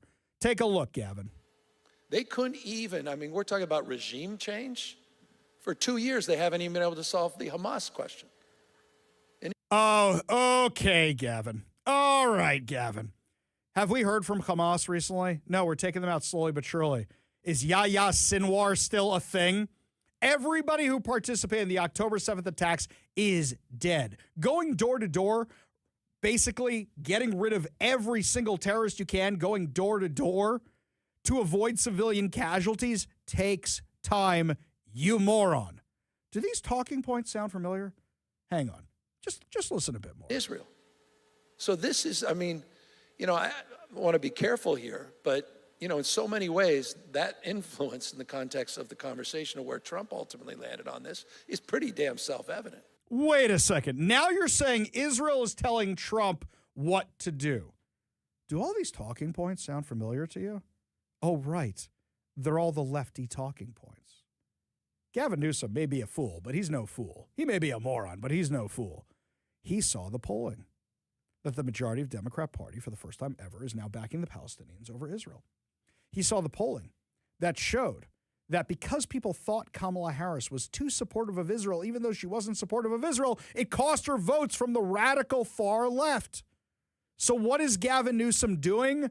Trying to win the far left because he knows that he needs to get them. You run to the hard extremes to try and get them this early, and that's exactly what he is trying to do. He is the most disingenuous person in the world. He really is a lizard person. This one here from Mike. Post-intelligencer, when I first moved to Seattle, I worked for a biotech company in the PI building. We later moved to the Russell Investment Building. Then the company folded. Yeah, this is what's going on. A lot of companies around here are moving. Ari, when I was a kid, the Post-Intelligencer was considered the local flagship for yellow journalism, while the Times was always a relatively reliable news source. Didn't take long for the Times to turn brilliant yellow after the demise of the PI. Heck, I'd sooner believe an article in The Stranger than the Times. After all, most of the so-called journalists at the Times started at The Stranger anyway. You're not wrong. And where do you think all the people from the PI went to when they couldn't get jobs anymore? I think the PI still exists as like a blog for one old dude. I think it's still kind of out there. But yeah, at least with The Stranger, I know what their biases is. Oh, by the way, I've got 2 stories about the Seattle Times a little bit later in the show for you, exposing their bias. For all of you who say their editorial board is so conservative, they just released a whopper, an absolute whopper. But let's focus on things closer to home, my friends. Carleen Johnson is going to be joining us up next to give us the latest on the legislature, and was another lawmaker caught being under the influence. Tell you all about it when we come back. You're listening to The Ari Hoffman Show on Talk Radio 570 KVI.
With only a few days left to the legislative session, the question is, how many problems, how much trouble can the Democrats who are in power cause? Joining us now to discuss the latest of all this insanity on the Warrior Injury Law studio line, the investigative journalist, the political reporter, the one who keeps an eye on the Washington State Legislature because so many other media outlets are denied press passes, the one and only Carlene Johnson. Thank you so much for joining us today.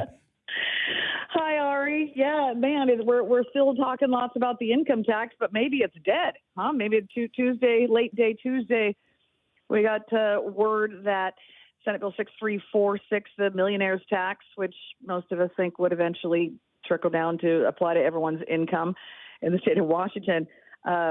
Word broke late Tuesday that Governor Ferguson apparently sent supporters and donors, because maybe you're always campaigning, sent a letter out that said there might not be enough support, quote, we want to get this just right.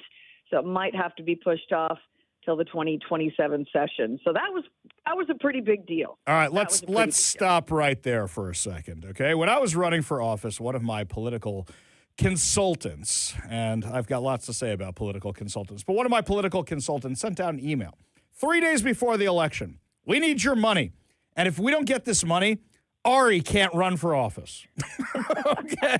That's the email that went out. So something tells me this is a face-saving effort. Also, this is something to be like, hey, I'm fighting for you, and I hear what you're saying. Because last year, he said we can't tax our way out of this, and they signed the largest tax increase in Washington State history. So why should we believe him this time? Well, and I don't doubt that there's some truth in your point that you're making here.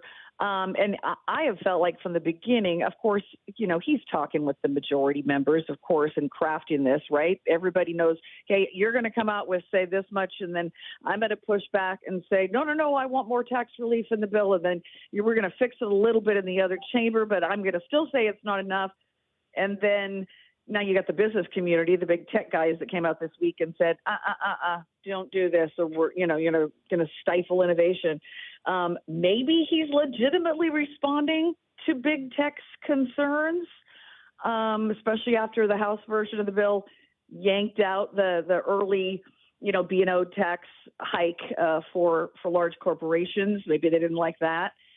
I don't know. I'm waiting to find out. His office told me we don't have a copy of the letter that the governor sent out. And I'm like, well, what do you mean you don't have a copy of the letter? And they said, well, it probably went out from his campaign. All right. So there we go. Yeah. A political consultant sent this sucker out. That's probably what happened, would be my guess, right? Well, and then we'll wait and find out. What I found fascinating, though, is this morning, Washington Policy Center and Todd Myers sent a lengthy one sheet that looked back at Senator Manka Dhingra, who's, championing this. She's one of the co-sponsors of the millionaire's tax. She apparently, when she was running in 2017, was asked over and over and over again her stance on, at the time, Seattle's head tax being considered and an eventual income tax. And no, would never support a statewide income tax, wouldn't do it. And in fact, right now, today, on her campaign page, she's up for re-election, her campaign page on a Q&A section, somebody asked her straight up, do you support the income tax? And she said, no, I do not support, never have, and do not support a statewide income tax. So, Ari, how does that jive with her public statements in favor of this bill? Because they're going to keep up with the lie that this isn't an income tax, it's just a millionaire tax. They wanted the way out. But I think that the majority of Washingtonians have seen through this lie, and I think the people working against it has been so effective that nobody thinks this is actually a millionaire's tax. I completely agree. I mean, I've heard the callers on your show. I mean, people aren't stupid. Mm-hmm. They know exactly what this is paving the way towards. And of course, the majority, even the governor, has been very careful to say, well, I wouldn't want to hold a future legislature to, anything that we would pass here. So that's why we're not putting that language in the bill that says it could never be, trickled down to Joe Normal. Nobody buys it. Yeah, nobody does. Okay, so that's the income tax. We see what direction that's going in. What other news is there out of Olympia? Any other drunken legislatures? Is there any other action going on in the legislature? Perhaps the bar's closed temporarily and we can get some work done? Apparently, found out that Representative Jamila Taylor, there were some rumors circulating earlier this week that when she got pulled over last week that there might have been something like that going on. But according to her office and according to I know you were digging around on this a little bit too, Ari. It sounds like at this point they're saying it was just a speeding ticket. And the reason why there's a court case, a number attached to it is that, she might fight this in court, maybe plead it down or something. But so that was kind of exciting for a minute. But no more drunken lawmakers that I'm aware of. Bummer. Okay. That makes it so much more fun because only a drunken lawmaker would pass the insanity we're seeing in front of us. All right. What else is out there? What else is out there? So there's a bill that is likely to come up on the Senate floor, if not today, probably tomorrow, because it's on the calendar to be pulled at any time, and it's already passed the House. And this is HB 2347. This is billed by supporters, and it even got a lot of Republican support, to sort of be a check on this community reinvestment program. And I know you've talked about this on your show, and I've joined you to discuss it before. This is the fraud that's been going on in these race-based programs. The Tacoma Urban League, Seattle Urban League, lots of basically self-dealing going on. Mm-hmm. And supposedly this bill is going to put some checks and balances in. The problem I see with the bill is that the group that's going to be looking at commerce and looking at some of these other, NGOs that are responsible for doling out this money, it's going to be the Washington Public Policy Institute folks, a very left-leaning organization, Ari. Mm-hmm. And so I am concerned. I want to know, how are you going to make sure you're going to just, talk to these folks at Commerce who, were responsible for some of this? I would say if they didn't know about the self-dealing, they should have. Let's just put it that way. Are you just going to trust their word? Are you going to go out and meet with these organization leaders and make sure that, you didn't give $300,000 home loan to your daughter or your sister or your nephew's brother's uncle's dentist? I mean, there's not supposed to be those kind of connections. And I don't think this bill is an answer, although it did get all but 2 Republican support in passing the first chamber. So we'll see. We'll see. Yeah, I'm with you on that. I think that this is just going to be something that they're going to try and do and say it to save face, but I'm not sure this is really, I've kind of given up hope for the Washington State Legislature, but thanks to our audience, thanks to people like you holding them accountable, we have managed to stop a lot of really, really bad bills. So I really want to thank you, Carlene. Just as the session's winding down, and I'm sure we'll have you on next week as the session concludes, really want to thank you for bringing a spotlight to all this stuff and revealing so much of this insanity, because otherwise nobody would be paying attention. They'd be doing whatever they wanted. Well, it's true. It's true. And quick tease for a story I'm working on for tomorrow. Puget Sound Energy has asked for permission to give a 30% rate increase by 2030. And we're finding out that a whole heck of a lot of that is because of Olympia's policies related to the Climate Commitment Act and other clean energy mandates. 30% increase in the next few years, sorry. Oh, great. I remember it was our governor, Bob Ferguson, when he was Attorney General, who wanted to hide that information from the consumers and, in fact, told Puget Sound Energy to do it. And when I filed a public disclosure request, it looked like a barcode because everything was blacked out and redacted. I remember that. Oh, insane. man. Insane. Well, we're going to keep trying to expose it, Ari. Thanks for letting me join you. Thanks. Such a pleasure to have you. That's Carlene Johnson. You can catch all of her work over at the Center Square and over on social media. We got a whole lot more to discuss as the show continues. You're listening to The Ari Hoffman Show on Talk Radio 570 KVI.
Welcome back to the Ari Hoffman Show. Just a reminder, we have a giveaway today. Your chance to win 2 advanced screening tickets to see Universal Pictures' Reminders of Him, the highly anticipated film adaptation from best-selling author Colleen Hoover. It's going to be March 10th at 6:15. All you have to do, in order to be entered to win these fantabulous prizes, head on over to kvi.com, go to the contests page, and there you can sign up and enter for your chance to win.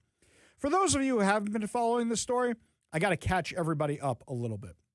You might remember earlier in this legislative session, I went down to Olympia, and I was going to be down there, and I said, hey, you know what? Let me get a press pass. Now, I had heard rumors that the Democrats were going to deny me a press pass, which is beyond ridiculous, given the fact that I'm almost never down there. I mean, Kevin, what do I go down there? Once a year, maybe, if that?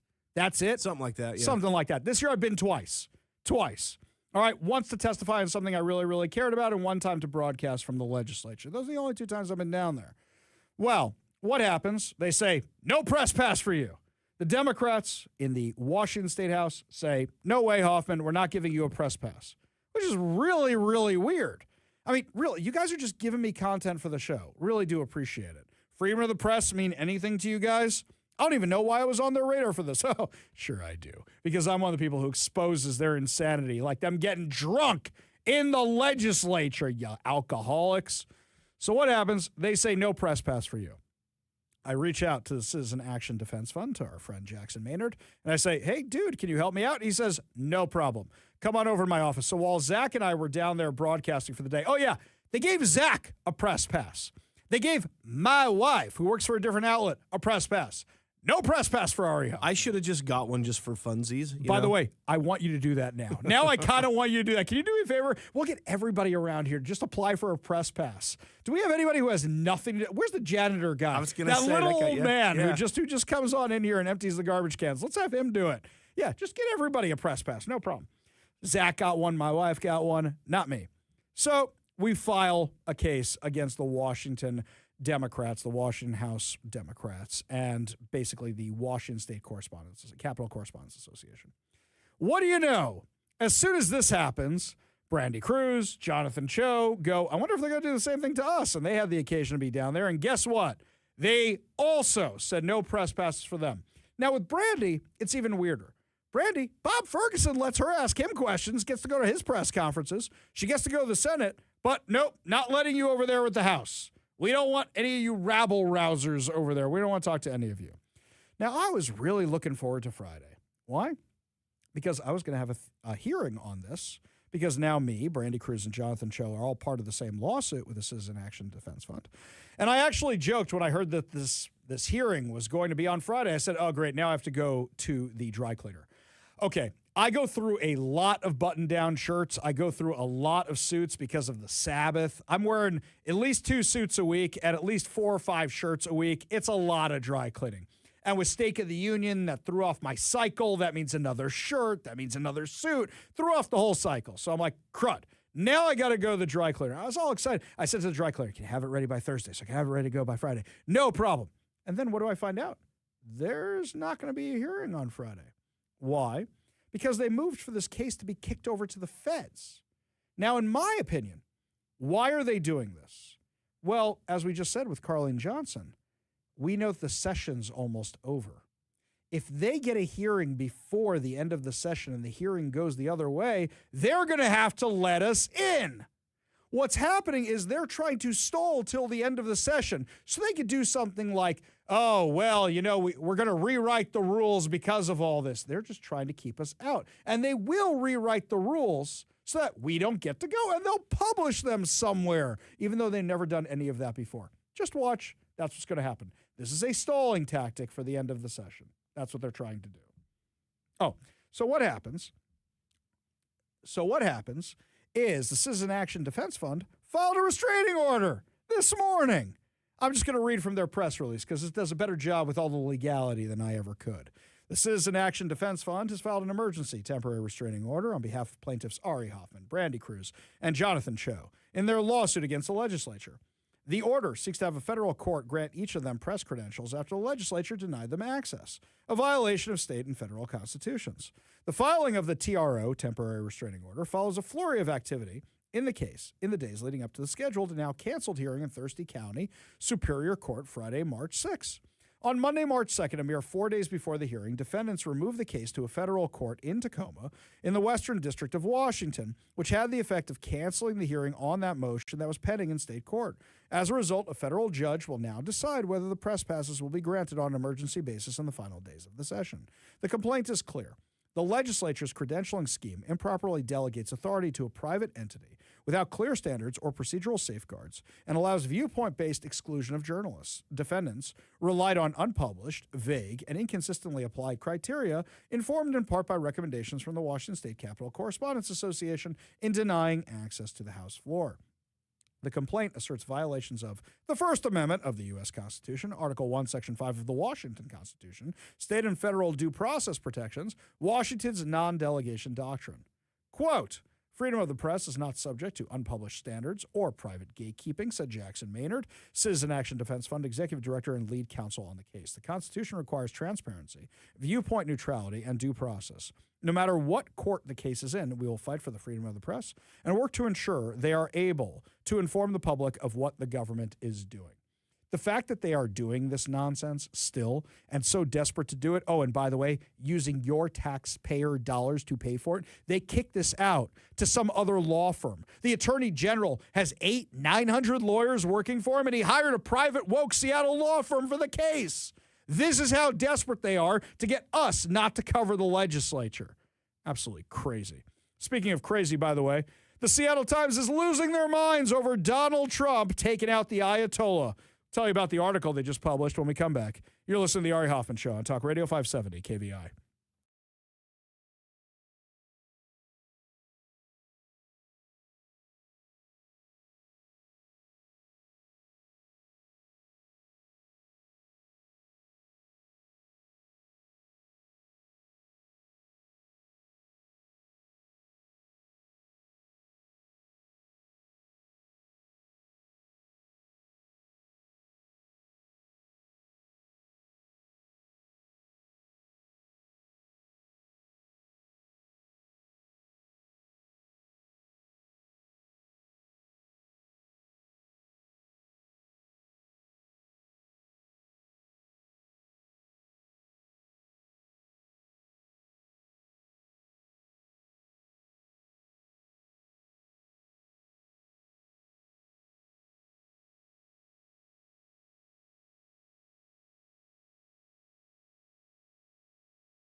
Welcome to the Ari Hoffman Show on Talk Radio 570 KVI, your home for the politically homeless, streaming live at KVI.com and the KVI app.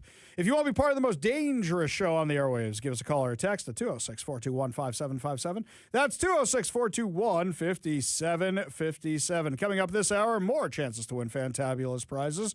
Plus, also, Jasmine Crockett is finally out of Congress. We'll tell you what happened in last night's primaries. But before we get to any of that, I am so tired of people telling me, well, the Seattle Times editorial board is so conservative. It's the rest of the paper that's really liberal. Spare me your nonsense. First of all, editorial board. Do you need to understand how a newsroom works? Okay, for those of you who haven't seen Superman, Perry White is the editor of the Daily Planet. And he says, Lane, I want you to write about this. And Lois Lane goes, no, Chief, I'm working on this. And he goes, Lois, I told you I want you to work on this. Lois Lane should have been fired like 1,000 times by now. Okay, easy. And then he goes, all right, Lois Lane isn't listening to me. Where's Clark Kent? Where is he? I can't find him anywhere. Olson, have you seen Clark Kent? No, haven't seen him, Chief. Well, when you see him, tell him I want him to do the story that Lane won't. Okay, that's not how real life works. Real life works. Your editor says to you, I want you to write this story. And you say, sure, Chief, no problem. How do I know this? Because I also do writing for the Post Millennial. And every day after the show, my editor has a list of stories sitting there for me. Hoffman, I want you to write these stories. No problem, Chief. I'm also going to write this, and this. Only if you finish those other stories, Hoffman. Okay, but my stories are better. I don't care, Hoffman. I want you to write these stories. I'm exaggerating all this. That's not actually how it goes. Normally they go, can you write these stories? I say, yes, I'd also like to write these. No problem. Piece of cake. But in a normal newsroom, you write what is given to you by your editor. So the Seattle Times editorial board is the one who's assigning and editing the insanity you're seeing in the Seattle Times. Stop telling me they're conservative. Now, they sent out an email a little while ago, which made me have to go click the stupid link to see what stupidity they're talking about today. Here's what it is. I expected this to be something from the Washington Post. I expected this to be something from the New York Post. Excuse me, the New York Times. I expected this to be something from the Associated Press. Nope, they wrote this. Here's the headline. Ready for this? Let's just do this. Congress should vote to end Trump's active war in the Middle East. Okay, number one, guys, the email came out after the War Powers Act. If you wanted anybody to read your stupid article, you probably should have sent it this morning. But number two, let's carry on here from the conservative Seattle Times editorial board. Now the President, Donald Trump, has launched a sprawling war against Iran without congressional consent. Congress must do its duty and check his action. Okay, when was the last time Congress declared war on anybody? Anybody know? Can I put a survey out to anybody here? Anybody know? Mr. KVI doesn't know. 1942. 1941 well, it's actually 1942 technically, but 1942 for World War II after Pearl Harbor. That was the last time. So wait, you're telling me we didn't have a declaration of war for Korea, for Vietnam, for anything in the Persian Gulf, for any of that afterwards? Check yourself before you wreck yourself, guys. A vote on a War Powers resolution is expected March 4th in the Senate. A House version is expected also. Yeah, all that kind of happened, and you guys kind of missed it. Sponsored by U.S. Senator Tim Kaine of Virginia, the resolution would order the removal of armed forces from hostilities within or against Iran that have not been authorized by Congress. All this is failing, by the way. All this failed. Since Trump took his second oath of office, here we go. Here we go. Who's ready for Seattle Times insanity? He has taken our nation to the brink of authoritarianism. Guys, can you come up with something new, please? This is getting boring. And the Republican-controlled House and Senate congressional leaders have stood almost idly by. This has got to stop. All right, Seattle Times people, I know you think you're important. Nobody in D.C. is reading the Seattle Times, and if they are, they're making fun of it. Make no mistake, Iran has been a state sponsor of terrorism with tendrils reaching into neighboring countries. It is a threat in the region and the rest of the world. So what do you want us to do about it? Did you guys condemn Barack Obama for, I don't know, giving them about, what was it? $1.7 billion? Did you guys condemn him for that at all? Anybody? Did they do that? I don't seem to remember them doing that at all. Do you, Dr. Evil? How about no? Okay, so you don't remember them condemning him for that. Did you guys get mad when he went in to Pakistan to take out Osama bin Laden, even though we weren't at war with Pakistan? How about no? Okay, so what are we talking about here? Give me a break. Wait, did they get mad about Gaddafi? I don't remember them getting mad when Barack Obama overthrew the government of Libya. Dr. Evil, did they do that? How about no? Okay. But it is Congress's role to declare war as prescribed in Article 1, Section 8 of the Constitution. Clearly, you guys need to read more about the war powers, about what the commander-in-chief can or cannot do. All right, here's your spin on it. Blah, blah, blah, blah, blah. Here we go. Trump is acting like a king and an autocrat, said U.S. Representative Adam Smith, the ranking member of the House Armed Services Committee who represents Washington's 9th District. Man, it's a really good thing that he's scheduled to be on the show tomorrow, isn't it? So we can read all this back to him and say, hey, Congressman Smith, you didn't say any of this about Gaddafi. You didn't say any of this about Barack Obama. In fact, it just seems like you don't like Trump very much. Quote, he's not even trying to make the case to the American people or Congress. Do you not watch the press conferences? Do you not see the social media accounts? He decided this on his own. No, he didn't. He decided this with some of our allies, like Israel. The continued expansion of Trump's use of power is very concerning. Oh, by the way, he did check with Congress beforehand. They did inform the Gang of Eight. That's what you do. Should enough Republican members of Congress finally find the resolve to stand with the Democrats and approve the resolution, Trump undoubtedly would veto it. So what are we talking about here? To override the veto, a 2/3 vote would be required, an elusive requirement, given the body is now compromised. Oh, I'm sorry. Did I read that wrong? How the body is now composed. Sorry. I'm just putting words in their mouth, which they really mean. Still, voters deserve to know where their representatives stand on these military attacks. Hey, you mean like the income tax? We deserve to stand, or parental rights? Do you mean that? Or like boys and girls sports? Because I could do this all day long, you lunatics. This is key because the Trump administration's communication around the rationale for war is inconsistent. No, it's not. You can go check the White House website right now. It is very, very, very, very consistent. In fact, I've got so many quotes from President Trump saying the exact same thing. We'll just do yesterday's. This is what he said yesterday, and he said the same thing again today. It's not inconsistent at all. Mr. President, did Israel force your hand to launch these strikes against Iran? Did Netanyahu pull the United States into this war? No, I might have forced their hand. You see, we were having negotiations with these lunatics, and it was my opinion that they were going to attack first. They were going to attack. If we didn't do it, they were going to attack first. I felt strongly about that. And we have great negotiators, great people that do this very successfully and have done it all their lives very successful. And based on the way the negotiation was going, I think they were going to attack first. And I didn't want that to happen.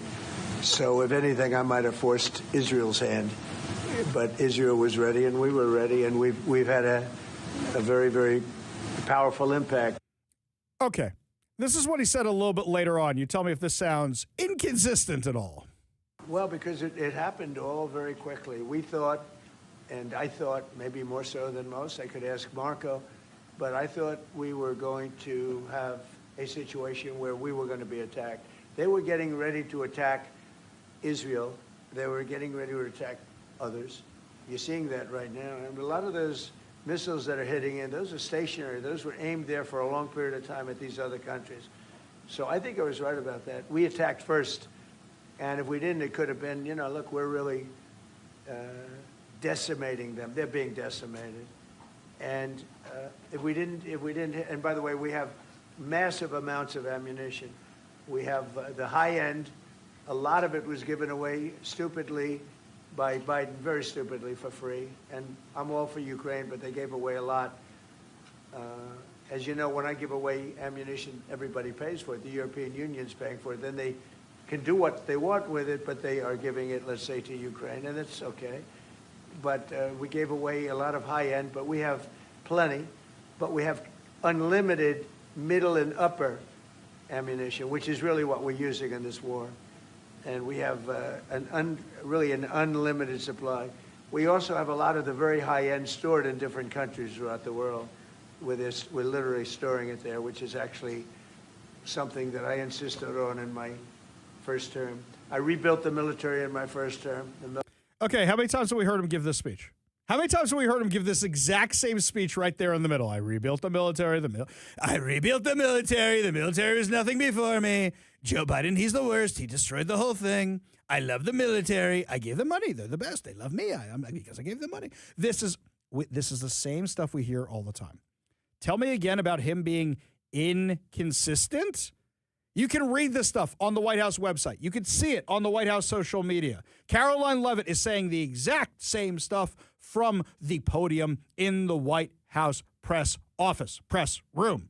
The exact same stuff as President said. Something had to be done. And it's been 47 years. They've been killing people all over the world for a long time. They were the kings and fathers of the roadside bomb. Soleimani, we killed him last term. If we didn't, I think it might be a different story today. They would have been much stronger and smarter than they are. But they did the roadside bombs. 95% of the people lost their legs, arms, had their face wiped out, just wiped out. I've seen some young people that it's so sad to watch. And this is the same stuff he talks about all the time, the young people dying. He wants to stop the young people from dying. Here's where the Seattle Times really gets it wrong. In 2024, candidate Trump promised to be the president of peace. Within months this year, he ordered attacks on two countries, removed their leaders. Meanwhile, the war in Ukraine, which Trump promised he'd end in just one day, rages on. I like how they inconveniently leave out the other wars he stopped, getting the hostages home, and that, no, he didn't say he's going to be the president of peace. He said he was going to do peace through strength, and that's exactly what he's been doing. It seems like these guys are really just mourning the Ayatollah. Isn't that what it sounds like to you? Because that's what it sounds like to me. Oh, also, let's not forget the fact that they've taken out so many terrorist leaders, including the ones who tried to assassinate him. That's right, they got them today also. U.S. Senator Patty Murray says, what this president is doing is taking us into a war of choice without consulting Congress. He's basically taking us into a war and declaring it on his own. You say anything about Gaddafi? You say anything about possibly starting a war with Pakistan, by the way? No, of course not. Oh, please spare me your nonsense. All the Seattle Times editorial page editors, the Seattle Times editors, this is why we do not listen to them. This is why you should unsubscribe from the Seattle Times. Let's not forget also, they were down in Olympia advocating for your tax money to fund their dying outlet. You want to keep giving them money? You don't want to do that. Cancel your subscription to the Seattle Times. We go to the Warrior Injury Law studio line, take a call from Caleb in Maple Valley. Caleb, what's up, man? Hey, so I just wanted to let your viewers know that this Iraq thing has been going on for a lot longer than a lot of people realize, and more recent history. So you mean Iran? Iran, not Iraq, right? Iran. I'm sorry, Iran. No Iran. problem. Yeah. You're correct. Okay. I am an Iraq war veteran. Thank you. I was an infantryman in Iraq, and in the U.S. Army, and I deployed to Iraq in 2011. During my time there, we were attacked almost daily with Iranian-supplied munitions. At night, you could hear Iranian drones flying overhead, giving targeting information to the terrorists that were local. But because of the rules of engagement at the time, our air assets weren't allowed to engage them. Additionally, we ran into a lot of IEDs and other sorts of munitions that were being smuggled from Iran. There were two other instances. One, we were actually stood up on alert because we were in Al-Amara, which is quite close to the border of Iraq and Iran, where spotted IRGC members that potentially would have attacked our base that night. We were lucky that they didn't attack. Another mission we had was there was a Iranian consulate in Alamara where intelligence knew that Allied forces had been tortured and killed at that location. Our mission was to go there with cadaver dogs and see if we could recover any of those bodies. And so this was in 2011 in Iraq. And a lot of people don't realize, like, during our war in Iraq, hundreds of U.S. troops have been killed due to Iranian either supplied munitions or backed terrorists. Right. And they don't want to talk about it at all. So first of all, Caleb, thank you for your service. And thank you for that very, very important piece of historical knowledge that we all need to know. What years were you over there? I was there in 2011. You were there in 2011. Okay. This has Correct. been going on since even long before that. You know this, Caleb. I mean, this has been going on since 1979. But people seem to block all that out and forget that what's been happening over the last, hang on, let's do some quick math here. When Biden was in office was 4 years. When Trump was in office 4 years before that, and then 2 terms of Obama, you're looking at 16 years where you had Iran doing all this. And for 12 of those 16 years, our government was funding Iran. One of the first things Joe Biden did, one of the first things he did was reinstitute the money that Trump had cut off that Barack Obama was giving them. Go ahead. And I think the thing that upsets me the most is our government knew that, you know, we were fighting Iran by proxy during our war in Iraq, but you would never hear about it on the news, ever. No one was reporting that. No, and of course, I think it's actually because a lot of people don't know what a proxy war is. So I had to explain this to a lot of people when we were talking about the Israel stuff. I said, Iran is the head of the snake. Iran is funding Hamas. Iran is funding Hezbollah. Iran is funding ISIS. Iran is funding the Houthi rebels. And Israel is fighting all of them right now. And this has always been a war against Iran. Why is Iran on the list right now? Because they're the ones who could start it all over again, and they were rebuilding in order to do so. The fact that Hezbollah tried to get in on the action, why would they be stupid enough to do that after Operation Grim Beeper and how they've been totally decimated? In fact, you see the citizens of Lebanon are fleeing from the cities because they know that Hezbollah is going to drag them into trouble again. Caleb, so many people just don't understand this stuff, right? No, well, not just they don't understand, they don't even know because no one talks about it. Exactly right. Well, Caleb, God bless you.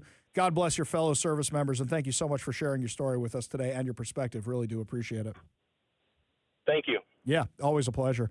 I mean, the amount of stuff that people don't know is going on. What do we know? We know our little bubble. We know what affects us in our lives. And so many people don't even know. Here's one for you. Who's the president of Mexico? Anybody know the president of Mexico? Put that one out there without Googling it. Without Googling it. Send it on over to me right now. Who's the president of Mexico? Anybody?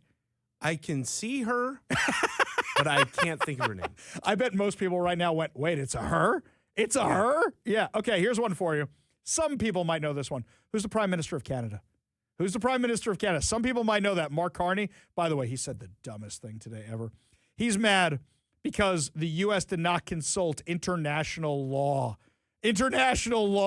before doing all this. Oh, boo-hoo. And then he said something to the effect of, well, you should have gone to the UN. The UN has been working for years to try and stop this. Well, why haven't you stopped this?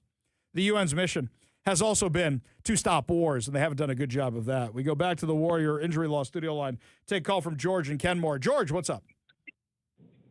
Well, back in 88, when we did all this before, like I said, you know, they ran their ships aground because they were firefighting the cluster bombs. There was the East Coast Navy and the West Coast Navy, and you had to have 2 kneeboard cards, basically, card of the day for the call signs. Mm-hmm. And the interesting thing was, you might remember Schwarzkopf doing those briefs. Yeah, Fabulous Storm briefs. and Norman. I did did you ever see this on Saturday Night Live when you had, Chris Farley? Chris Farley played him, and he goes, I won Holyfield. You saw what I did in the Gulf. Now watch what I can do in the ring. You remember that? No, I'm going to have to look that Now up. you got to look that up. It was great. Go ahead, Schwarzkopf, yes. But here's the deal. Tommy Franks, you might recall, the next time we went in, rewrote the battle plan because the guys out of Homestead Air Force Base, the Admiral Cooper right now, that's the Joint Command that owns the Mid-East, just as Fort Lewis is First Corps is the people that own Korea. That's why MASH always talked about that.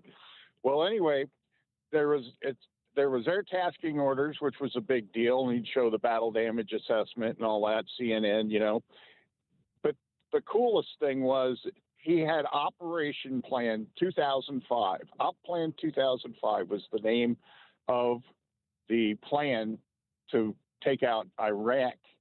And they basically, back then we had Word Perfect and Word, and they had to global replace, the Q with an N.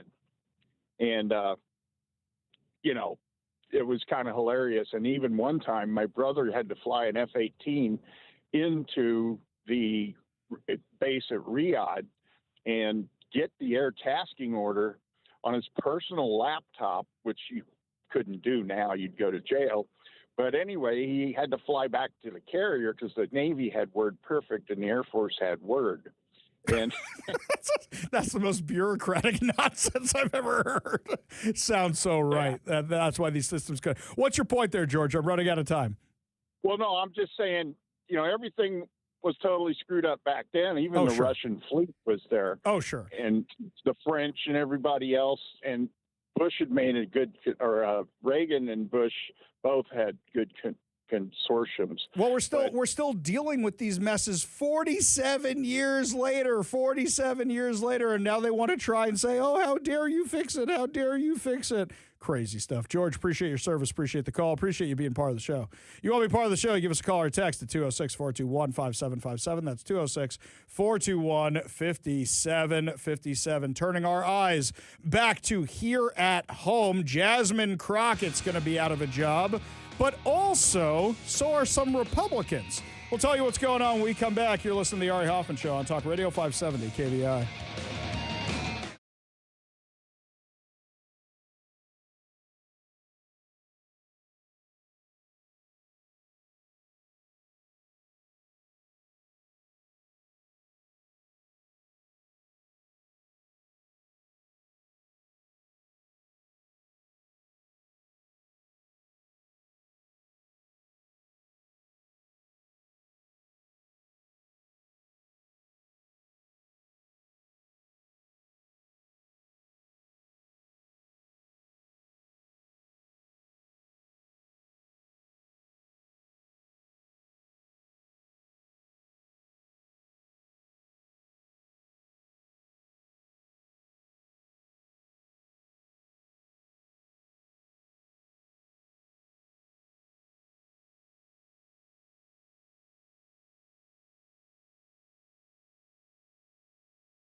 Just a reminder, we are giving away count them two, advanced screening tickets to see Universal Pictures' Reminders of Him, a highly anticipated film adaptation from best-selling author Colleen Hoover. It's going to be March 10th at 6:15. Now, if you want to try and win these fantabulous prizes, make sure you head on over to kvi.com and go to the contests page. That's where you enter for this. And that's where you put in your chance to win. And yes, my friends, it will ask you for personal information. Otherwise, how are we going to know that you entered the contest? You have to make sure to put in your personal information. While you're putting in personal information, sign up to become a KVI insider so that way you find out about what our next event is going to be, so that way you don't miss out on Stake of the Union like you did before. What does Representative Jasmine Crockett and a rhino have in common? They're both out of office. Oh, hang on. I'll tell you what I'm talking about. Okay. So according to the Post Millennial, Representative Jasmine Crockett has lost her bid for U.S. Senate in Tuesday night's Texas primaries, with James Tallarico winning the Democratic nomination in the race. As of Wednesday morning, Tallarico received 53% of the vote to Crockett's 46%, with 94% of that reported in, according to NBC. Crockett conceded on Wednesday morning, saying in a statement, "This morning I called James." Oh, you know what's funny about this? Her accent's gone. So you know how she puts on an accent? When she was conceding, all of a sudden her accent was gone, erased from existence. She said this morning, "I called James to congratulate him on becoming the Senate nominee. Texas is primed to turn..." Texas is primed to turn... I don't think Texas is primed to turn blue. Look, we may not do well in the midterms. I don't think Texas is going to be turning blue anytime soon. And congratulate him on becoming a Senate nominee. So, oh, wait, I'm sorry. I missed that one. And united because this is bigger than any one person. It's about the future of 30 million Texans and getting America back on track. Oh, hey, Texans, would you like that border reopened again? We could do that. No problem. Let's reopen the border and have all the illegals just streaming across the border. That would be great. I'm committed to doing my part and will continue working to elect Democrats up and down the ballot. You couldn't get yourself elected. What are we talking about here? As polls close in the state, Crockett claimed her opponents were cheating. "We encourage each and every one of you to remain resilient. We cannot allow this type of behavior to be rewarded, because so long as they know that they can win, even if it means cheating." Do you think there was voter fraud because you lost? Is that what you're saying here? Because I heard that people who claim that there's voter fraud are a threat to democracy. I heard they're trying to subvert our democracy. So I guess Jasmine Crockett is actually a threat to democracy. Meanwhile, in this other race, Republican on Republican in the primaries, Representative Dan Crenshaw was defeated Tuesday in the Republican primary in Texas's 2nd Congressional District, ending the 4-term congressman's bid for re-election. Now, I know a lot of people call him a rhino because from time to time he goes against President Trump. He's not on my radar as a problem causer. He's not. Is he on yours? Give us a call or a text at 206-421-5757. Crenshaw, former Navy SEAL, who has represented the district since 2019, lost to businessman and state representative Steve Toth. With roughly 3/4 of the ballots counted, Toth led with about 58% to Crenshaw's 40%. This is a pretty big deal. Now, I don't believe President Trump endorsed either one of them. I think he stayed out of it. Crenshaw was the only incumbent Republican House member in Congress running for re-election who did not receive President Donald Trump's endorsement. Trump did not back a single candidate in the contest. And Crenshaw has at times broken with Trump, including criticizing Trump's refusal to accept the results of the 2020 presidential election. That's all you got, guys? That's it? That's why you're mad at him? I mean, look, am I the biggest fan of Dan Crenshaw? No. Do I think that's a reason to boot him out of office? No, not really. I mean, this is a guy who gave a lot in service to his country. This is a guy who almost went completely blind. So look, whether you like him, whether you don't like him, can we all acknowledge thank you for your service and thank you for serving all these years? I think the name calling isn't really the way to go. When we come back, my friends, University of Washington. Oh, they're not just in trouble because they are not pressing felony charges against the UW 33. Oh, no, they got other problems, including some of their researchers. We'll tell you the latest insanity of what's going on when we come back. You're listening to the Ari Hoffman Show on Talk Radio 570 KVI.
I love our friend Adam Gillette from Accuracy in Media, but if he is visiting your college campus or place of employment or your city, odds are he's not there on vacation. Odds are he's there because you did something wrong. And he was most recently at our very own University of Washington here in beautiful Seattle, and he joins us now on the Warrior Injury Law studio line. Adam, welcome back. What's going on, my friend? Thank you so much for having me back. Just making friends in Seattle. Yes, I could tell by the video you just posted to social media from Accuracy in Media how quickly you're making friends. Why don't we start at the top about what triggered your visit to the Emerald City? Sure. And, we joke, but this is quite serious. A UW researcher posted in response to AIM staff member Corey DeAngelis, who's a school choice activist. The UW researcher responded to Corey's post by saying, "May there be Tyler Robinsons for you all." Tyler Robinson, of course, is the alleged murderer of Charlie Kirk. So a UW researcher working in a medical facility, supposedly focused on helping people, is instead calling for the assassination of those he disagrees with. Charming. Absolutely charming. So what kind of research is this person doing over there for University of Washington? Sociology, criminology, gender? What are they actually researching over there? I hope not bullet casings. Mara works in the medical research building. I'm not exactly sure what the work Mara does is. And, of course, after this statement was made, there was outrage because you brought it up, other people brought it up, and the university promised to act. But as always, they did nothing. We heard crickets from them. They said they would investigate. We haven't heard any results. And maybe they're saying, well, we'd like to handle it internally. You can't. You're a taxpayer-funded university. We're paying taxes in Washington and nationally for this university, so you owe it to the taxpayers to let us know what's happening. And as you know, this is a university with a history of violence. You had the Super UW group that was literally selling Hamas T-shirts, took over a building, and did over $1 million in damages to the building because Boeing donated the money for the building. That same group, by the way, over the weekend was sharing the Death to America tweet on social media. So a university with a history of violence, a medical researcher calling for assassination, and the university did nothing. Now, as I understand, this medical researcher might have their own personal horse in the race of not liking Charlie Kirk. I understand they seem to be a little politically motivated because of how they identify. Would you say that's the case as well? Well, yes. Corey DeAngelis was posting in response to someone else about boys and girls sports and said that, a comment about there being biological differences between boys and girls. And Marimon, the researcher, is trans. So I guess he or she was personally offended by it. But I'll be honest with you. I don't care if you're a he or a she or both. There's never a good excuse to call for assassination. Have you heard anybody on the other side of the political aisle calling this out? Because I looked around and I didn't see much from the mainstream media here in Seattle, but I'm not surprised by any of that. It takes you doing over $1 million worth of damage, and they still have a hard time describing who was actually responsible for that.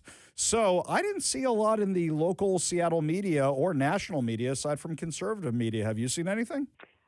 I've seen about as much from them as I've seen from the university administration, which is nothing, desperately craning their neck to look the other way. And this is a major problem because, again, we should be able to respectfully disagree about things without calling for violence. And when someone calls for violence, I don't care what their ideology is. That's wrong, and I'm going to call them out for it. It's entirely unacceptable. Yet we now have an entire generation of young people who've been raised on DEI and who've been taught that it's morally justifiable to call for violence against a member of the oppressor class. After all, that's merely resistance to oppression. So they not only call for violence or engage in violence, they think they're morally justified in doing so because of the things they've learned since kindergarten. Yeah, this is pretty frightening that the university won't do anything about it, and it's yet just another step. Now, mind you, they have a new president over there at the university who said they're turning over a new leaf and things are going to start changing, but I haven't seen any changes over there regarding this kind of stuff. I mean, let's not forget, we had our friends from Turning Point USA hold an event on campus trying to keep boys out of girls' sports, and the lunatics, the same lunatics who are involved in all the violent stuff, showed up, tried to shut down the event, pulled the fire alarms, et cetera, et cetera. So for me, I don't have a lot of confidence that things are moving in a different direction. Do you? No, the only way that people are going to be held accountable at the University of Washington is by accuracy in media doing it, it seems, by people like you talking about it, it seems, because we cannot expect ever these radicals running the university to deliver accountability. And with the frequency with which this occurs, one has to now think that it's not that they're inept, but rather that they're in on it, that they're not bothered by calls for violence as long as it's in the right direction. And that's why, as I say, it's incumbent upon us to deliver accountability. And that's why I decided to visit Merriman's research facility with a cameraman and a microphone, as anybody would do in that situation, and give Mara the opportunity to apologize firsthand. Mara wasn't very happy to see me. Mara declined the opportunity to apologize, and Mara ran away. Yeah, and then you got thrown out of the building, which was just the icing on the cake of this whole thing. Before we let you go, so you've been doing this at a lot of college campuses, calling people out, and I look around and I saw a lot of fear when the Trump administration first came to office that they were going after a lot of these colleges, but after they were done with the Ivies, it seemed like that kind of petered off where I haven't heard much about it. And it seems like even the Ivies are getting emboldened again to start this nonsense. Is that what you're seeing also? You know, it's funny. It kind of varies because we've been doing hidden camera investigations into universities in red states that have DEI bans where the administrators are entirely ignoring them. And it varies by the state. When we release these hidden camera investigations in North Carolina showing law-breaking administrators, they get fired every time. We've had a half dozen administrators across the state of North Carolina who lost their job after appearing in one of our videos.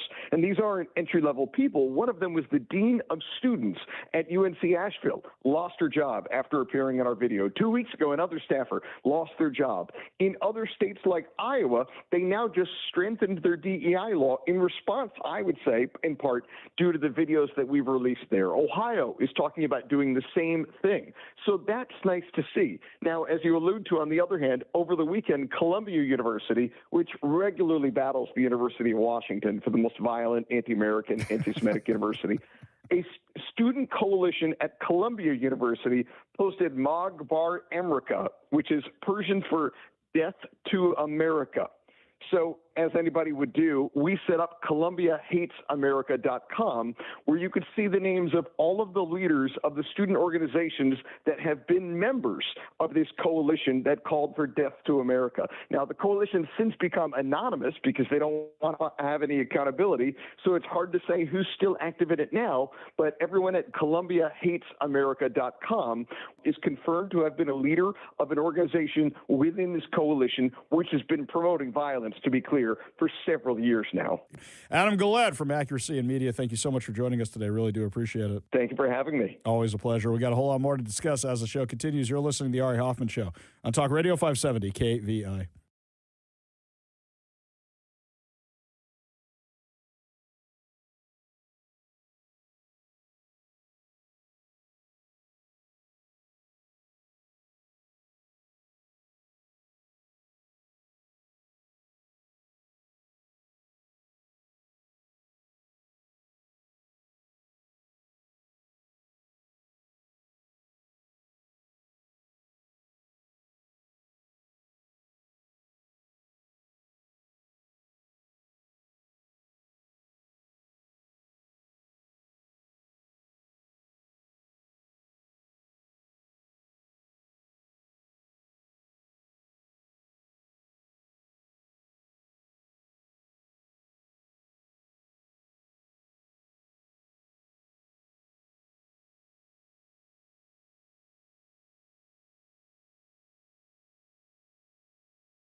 Only good news to wrap up another amazing episode of the Ari Hoffman Show right here on Talk Radio 570 KVI.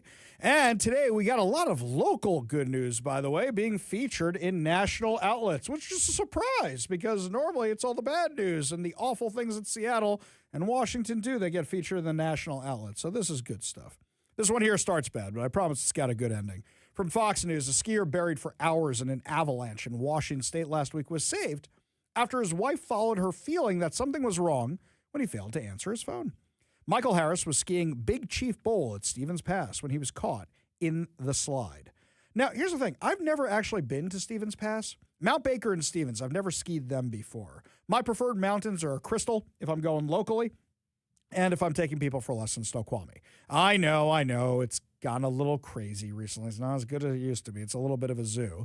Of course, Whistler's the best thing in our area, but I don't want to drive 6 hours, and that means I have to go to Canada. Harris told Fox 13 that his skis got caught between two slabs and he was unable to fight against the force of the slide. He said he avoided a boulder and described sliding down into a snow hole that allowed him to stay upright despite being completely buried. You know the James Bond movie, The World Is Not Enough, with Pierce Brosnan? That one, you know how he inflates that giant ball around him for him and the gal from Braveheart surrounds them? Apparently they make those for real now. That's not just a James Bond gadget. Those are for real.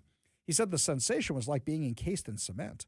At some point, he said, his wife Penny called him, but the compact snow made it impossible for him to move his hands to access his Apple Watch or iPhone in his jacket pocket. He said, I'm a religious guy, and I said, God, I'm in trouble. I don't know if anyone is going to know where I'm at, and I can't get out of this on my own. Well, when he failed to answer his phone, Penny Harris felt the urge to check his location through the Find My iPhone app. She said, you got the feeling something's just not right. So I followed my intuition, saw his location, checked it a couple times, and saw it wasn't moving. Penny Harris said then she called the ski patrol, drove to Stevens Pass. Rescuers used the location tracked by the app to find Harris buried beneath several feet of snow. Harris was rushed to a hospital for hypothermia, pneumonia, and a contusion to his lung, injuries to his kidneys, and a right tibial plateau fracture. His family said on a post on GoFundMe created to help with his medical bills. He underwent surgery as making a smooth recovery, becoming known around the hospital as the Miracle Avalanche Man. Harris credits his wife and the phone app for saving his life. He said, I was inches away from the thing that could save my life, but I just couldn't get there. And yet because she knew how to use Find My iPhone, I'm here today, he told the outlet. That's really a remarkable, remarkable story. It really, really is. I mean, I know the times I can't find my kids on the mountain. I'm freaking out. Wish we had that stuff back then, but of course I wasn't going to give my kids cell phones. Yeah, I love skiing. I haven't been in far, far too long. Maybe this is just something to tell me to go or not go. Meanwhile, over on the Today Show, a trio of Washington firefighters stepped in to help feed a member of the community when their delivery driver was involved in a car accident. The Central Pierce Fire and Rescue, which serves the communities of Puyallup, Ording, Parkland, Spanaway, South Hill, Frederickson, Graham, and Kapowson? I don't know Kapowson. In Washington, posted a message on Facebook detailing the recent heroics of 3 of its firefighters. The post explained how on Friday, January 9th, at the Firefighters Rescue 66 team responded to a motor vehicle collision involving a driver who was delivering groceries for an Instacart customer. Following the accident, the Instacart driver was uninjured, but their vehicle needed to be towed due to damages. Since the driver lacked transportation, the Instacart delivery was in limbo, so 3 firefighters sprang into action and transported the groceries to the customer. Quote, it was a small gesture that made a big difference for a grateful community member and a reminder that serving our community sometimes means going beyond emergency response. The message included a picture of 3 members of Rescue 66 smiling while holding a paper grocery bag. Facebook users complimented the firefighters in the comments. Now, that's what we call special ops. Way to go, CPFR. Another wrote, that's amazing. Thank you, Rescue 66, for going above and beyond for our community members. A third agreed, writing, great job. Keep up the great work. Something I like to do with our local firefighters, anytime the synagogue has an event and there's lots of leftover food, we like to bring it down to the firefighters. Or sometimes when I get an extra box of donuts or something like that, bring it to the police department, bring it to the firefighters. That's the kind of stuff that always puts a smile on their face. This last good news story is somewhat controversial. It comes to us from Cairo 7. British Columbia announced that the 2026 spring forward will be the last clock change the province ever makes. After clocks advance on March 8th, BC will stop changing them altogether and adopt permanent year-round daylight savings time. Hang on. Is that the one you want to adopt, or you want to adopt the standard time? I always get confused which one people actually want. I know there's one that they just want to stop the changes, but I don't remember which one we want to be on. Yeah, I just know every year around, well, actually I should say 6 months ago, is when I start getting all depressed, right, in November. We got Jeff Podula in the studio Yes. here. You can speak to it. Which is the one, Jeff?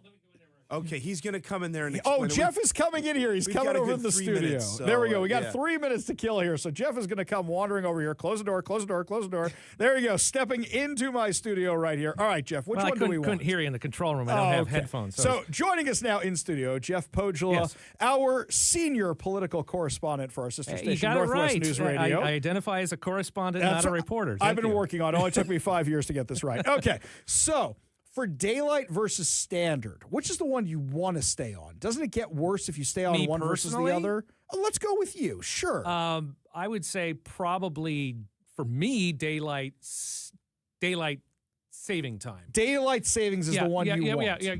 Well, let's be clear. There is. Since we're in the Pacific time zone, you have Pacific Standard Time, Pacific Yes. Daylight Time. Yes. Daylight time is what we have in the summer. Standard is what we have in the winter. Yeah, but wasn't standard what we had before we said, hey, let's do this daylight savings time business? Saving. It's not savings. No. It's It's a bank account. In No, my you're pocket. not putting the I get time to put into it a away. bank. No. I get to put it away for later. That is a pet peeve That of means mine. I can stay up an hour later that night knowing that I'm going to recoup it the next day even though I don't Well, yes, actually I sleep guess for Fridays, for you and fellow members of the Jewish faith, it makes a big difference. Yeah. Actually, I have to go back and double check because there's you're going to find this fascinating. There's mathematical problems depending on which one they pick about what time morning services are. Will we still be able to go to them before going to work? See, this is okay. So how do you feel? Should we get rid of it or not? Well, if you're my feeling, just for simplicity's sake, Yeah. and again, this is just me personally. I'm not speaking on behalf of anyone or any government agency. For simplicity's sake, pick one and stick with it rather than this flip back and forth all the time. Okay. Well, no matter what, some people's VCR... One requires congressional approval, one does not. There you go. Some people's VCR is still going to be blinking no matter what time of year they're at. What's a VCR? Oh, there's old people who have VCRs, my friend. I People tossed have one the out in my VCRs. move just this past You weekend. threw out a fully functional VCR. How are you ever going to play your VHS tapes? Well, my friends, that's going to do it for us today. Thank you to Jeff Podula from our sister station, Northwest News Radio. Lots more to discuss tomorrow with more insane stories, more exciting guests. You've been listening to The Ari Hoffman Show on Talk Radio 570 KVI.